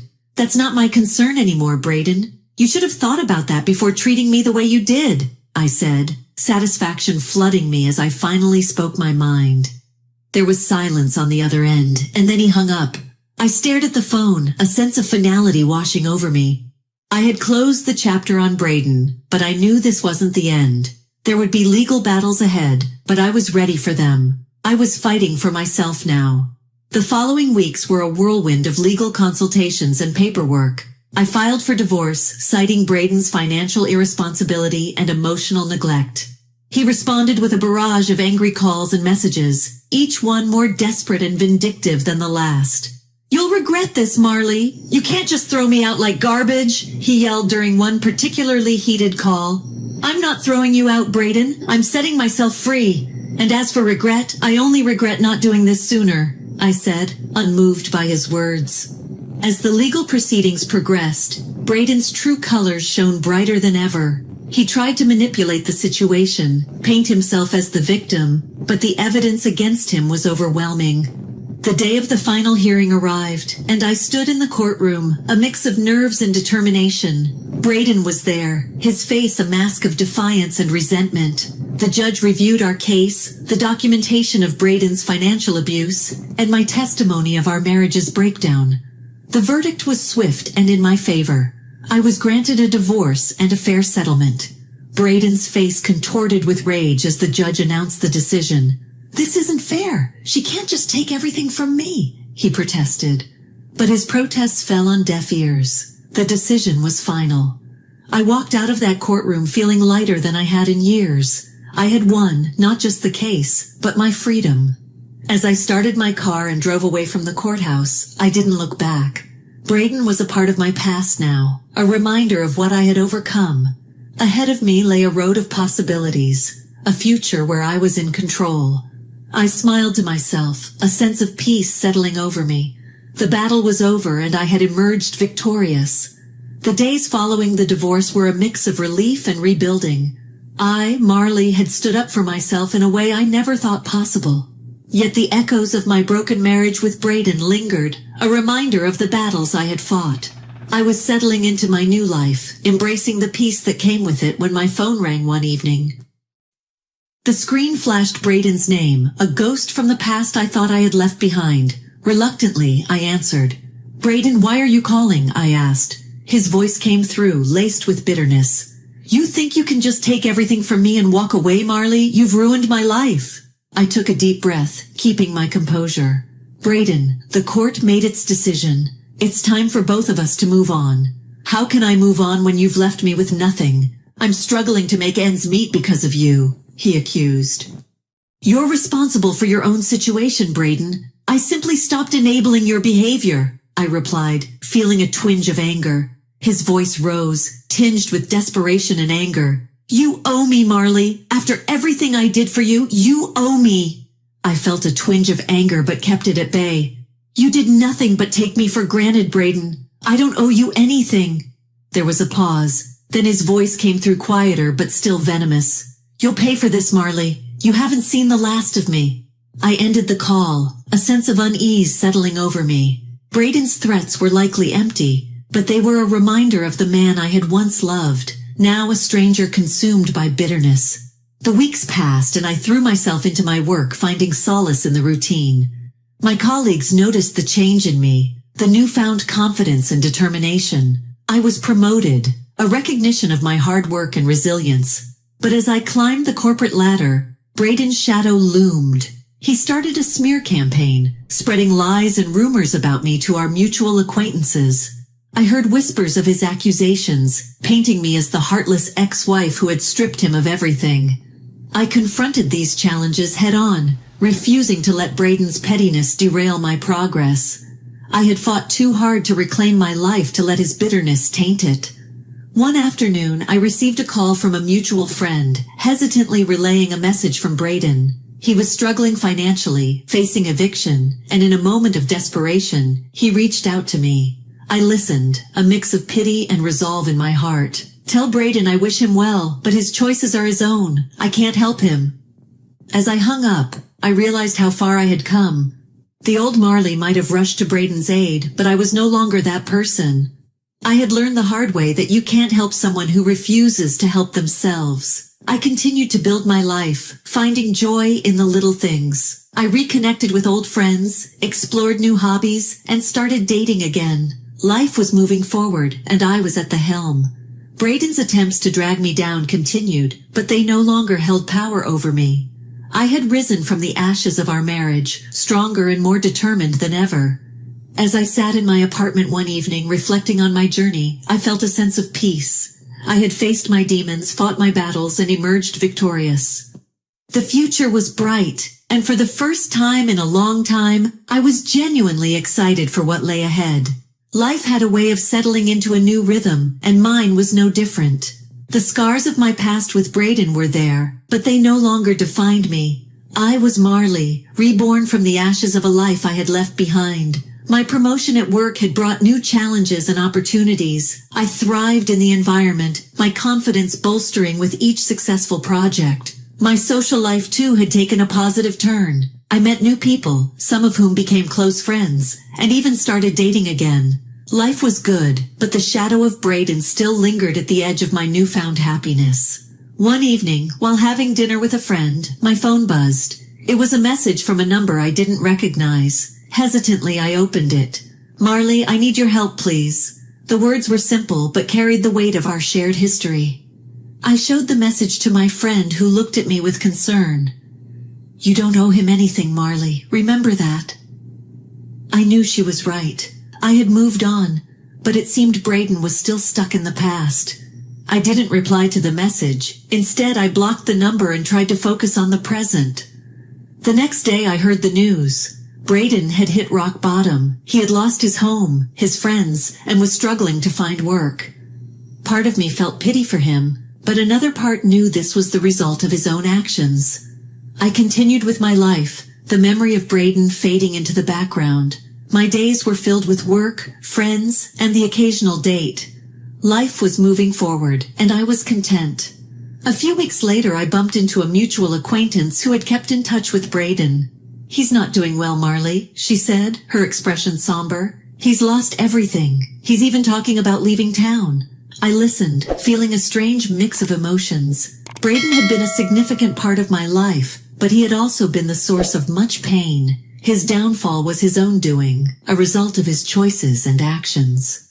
"He made his bed," I replied, trying to keep my voice neutral. "I hope he finds what he's looking for."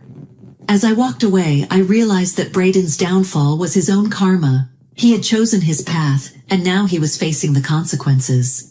It was a harsh reality, but it was not mine to bear. Months passed, and life continued. I heard snippets of Braden's situation now and then, but they no longer affected me. I had moved on, building a life that was mine, and mine alone. One day, as I sat in my office looking out at the city skyline, I reflected on my journey. I had faced adversity, fought for my dignity, and emerged stronger. I had learned to stand up for myself, to demand respect, and to walk away from toxicity. I had also learned to forgive, not for the sake of those who had wronged me, but for my own peace. Holding on to anger and resentment only weighed me down. I had let go, and in doing so, I had found freedom. As the sun set, casting a warm glow over the city, I smiled. I was happy, truly happy. My past with Braden was just that, the past. Ahead of me lay a future full of possibilities, a future I was ready to embrace.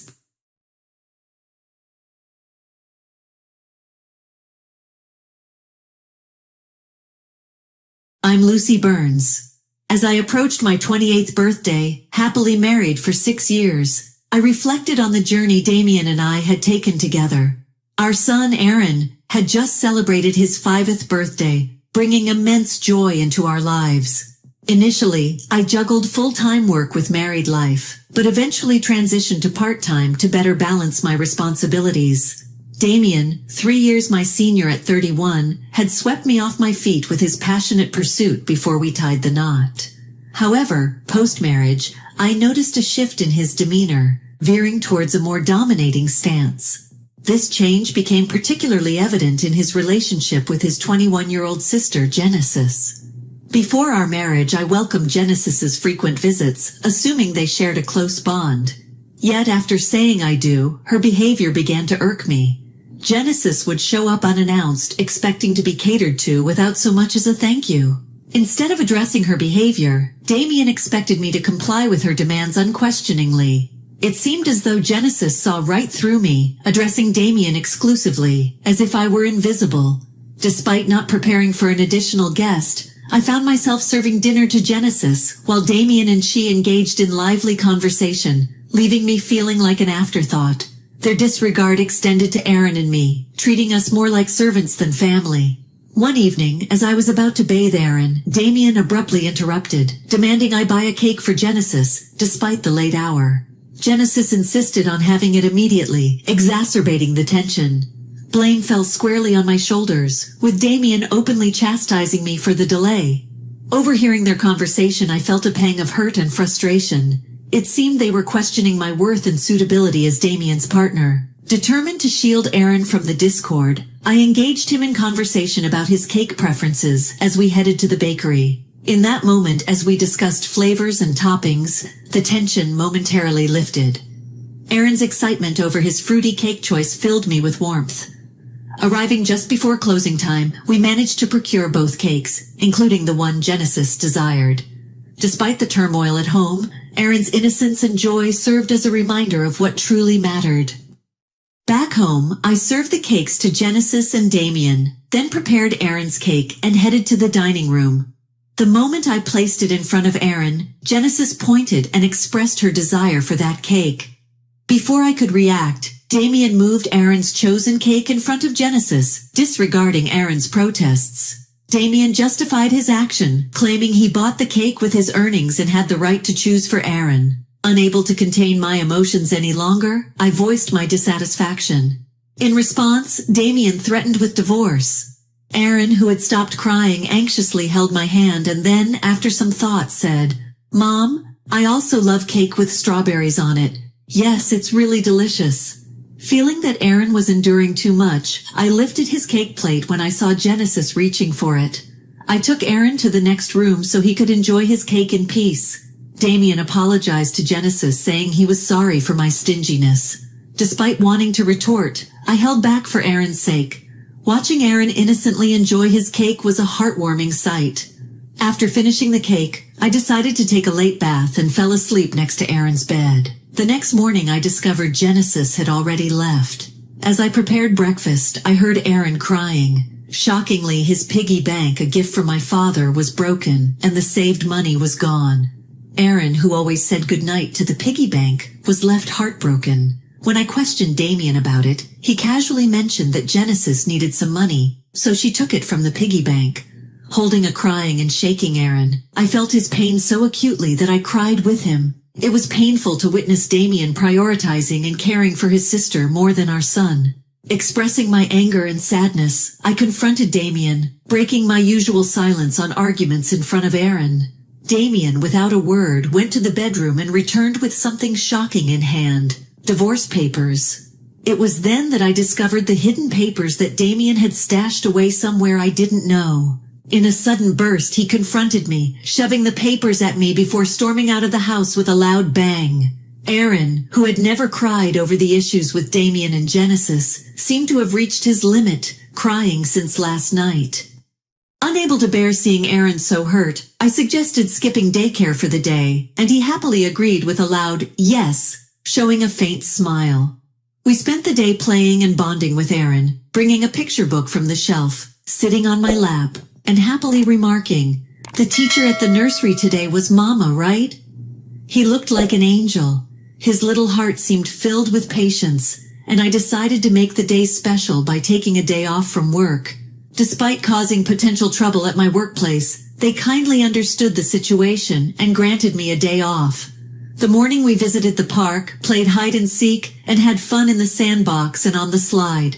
When we returned home for lunch, Aaron appeared sleepy, usually napping by himself. But today he fell asleep on my lap like when he was a baby. Though I initially thought of doing household chores during his nap, I decided that today was special. Instead, I allowed myself to be healed by his peaceful, sleeping face and gentle breathing. However, my serene moment was abruptly interrupted by a noise from the entrance, indicating the front door had opened. As it wasn't Damien's usual time to come home, I became suspicious and quickly hid in the bedroom closet, clutching Aaron. A voice echoed through the house, and to my surprise, it was Genesis, trembling with fear. I listened as she searched for something, expressing frustration over not finding it. Genesis then made a phone call mentioning Damien and discussing their unsuccessful search. After hearing her lock the front door and leave, I put Aaron to bed and contemplated the strange events. I couldn't comprehend why Genesis had entered the house and what they were looking for. Suddenly, Damien seemed like a stranger, and I felt a mix of disgust and fear towards him. Swiftly packing essentials for Aaron and myself, we headed to the station and took a train to my parents' house. Fortunately, their home was nearby, just 2 stations away. Although I hadn't contacted them beforehand, my parents sensed something from my expression and welcomed us without asking questions. I shared the entire ordeal with them, including my fear of staying at our house due to Damien and Genesis's actions. Upon hearing my mother's suggestion that Genesis might have been looking for my belongings, possibly cash cards, I recalled my past experience as a successful CEO in the handmade goods industry. I had entrusted the company to friends when I decided to prioritize raising my child after getting married. Although I still worked part-time and communicated with the company from home, Damien was unaware that I was still the CEO. I discovered the hidden divorce papers that Damien had tucked away, suspecting that he thought I had a decent amount of savings. While I've mentioned to him that I still receive some assistance from the company, I've deliberately kept the details about being the CEO and my savings private. This secrecy stems from realizing early in our marriage that Damien struggles with managing money and tends to spend everything he earns. Damien at first provided only $250 a month for food expenses, and even suggested I quit my job to become a full-time housewife. However, with the financial strain of raising Aaron and only $250 for food, I never agreed to be a full-time housewife. Eventually, he reluctantly allowed me to work part-time, and to ensure I wouldn't consider divorce, he had me sign a post-marital property waiver through a lawyer. Since Aaron's birth, I used my savings for his nursery fees and clothes. As I've only received $250 for food, I've never asked Damien for additional funds beyond the food budget, leading him to believe that I had no savings. Considering Genesis's apparent need for money and Damien's perception of my financial situation, they might be searching for my cash cards. I have a separate savings account dedicated to Aaron, with a portion of my salary directly deposited into it each month. Despite their search, they won't find the cash cards as I always carry my valuables. However, there's still an unsettling issue. Genesis might be entering our house even when we're not there, and Damien may be allowing it. Following my father's advice, I decided to store my valuables, including the cash cards, in my parents' safe. As I pondered their need for money, Aaron approached my father, crying over his broken piggy bank and the shattered promise of saving up. My father, angered by Aaron's story, vowed to call Damien. My mother suggested finding out their purpose calmly, as Damien's mention of divorce might shift blame to us, making the divorce more favorable for him. To ascertain their purpose, I decided to record their conversation. Consulting a lawyer who was a friend of my father's, returning home, I began cooking dinner, keeping my phone screen down to record secretly. Damien arrived home, surprising me by immediately asking about my cash cards. When I questioned him, he gave vague answers, attempting to deceive me. When I remained silent, Damien got agitated and demanded all my spending money, explaining that his sister needed it. When I refused, I explained that it was for Aaron's savings. In response, he angrily pushed the signed divorce papers toward me, declaring that I was living off his money and didn't need to save for Aaron. He even uttered words implying he valued Genesis more than our son. Hearing this, I stopped preparing the meal, put the divorce papers in my bag, took Aaron's hand, and headed for the door. Damien, in a loud voice, declared his serious intent for divorce, instructing me never to come back. I responded by stating I wouldn't return to a house where a stranger could come and go freely. After leaving, I received numerous messages and calls from Damien, which I ignored, turning off my phone. I sought refuge at my parents' house, sharing the recording and divorce papers with them. Although I confessed to having no love or affection for Damien, I expressed concern for Aaron. My parents advised me to do as I pleased, acknowledging the potential emotional impact on Aaron if a divorce were to occur. While I was contemplating the decision to divorce Damien, Aaron said he was hungry. My mother, seeing my distress, kindly made hamburgers, his favorite dish. Overwhelmed with emotion, tears came to my eyes when my mom, with a warm smile, she told Aaron, so he and I could come visit whenever we wanted. Taking a bite, Aaron exclaimed with joy, praising Grant's hamburgers and expressing a desire to eat them every day. I replied that it was because the hamburger contained her love for him, and he, making a touching gesture, took a big bite and held it out to me. Moved by Aaron's kindness, my tears couldn't be held back, and even though I tried to stop them, they persisted.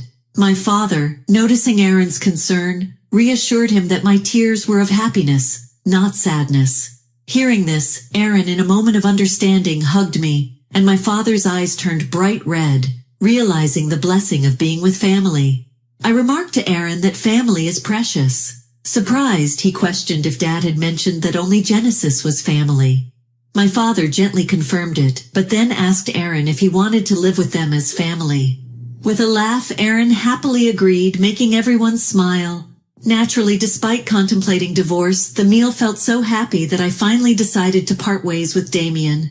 I planned to inform Aaron about it, and even though discussing it weighed heavily on my heart, Aaron seemed to grasp the situation. Happily, he expressed the desire to live as a family, embracing the pet dog and calling him his younger brother, despite the dog being older. Preparations for the divorce began, starting with contacting a lawyer who was a friend of my father. The next day, we formalized the contract, and my father and Aaron shared comforting laughter while I laid in bed reminiscing about my childhood. The following day, upon checking my smartphone, I found over 150 calls and messages from Damien, showcasing his emotional instability. Exhausted, I turned off my phone, and with the lawyer's assistance, we explained the situation to my parents. Genesis had accumulated significant debt from a casino and shopping addiction, and Damien acted as her guarantor, planning to use my savings. The lawyer confirmed that the divorce papers had already been submitted, and Damien sobbed upon realizing it was finalized. Despite expecting disagreements about child support, he signed a pledge to pay $440 to Aaron every month.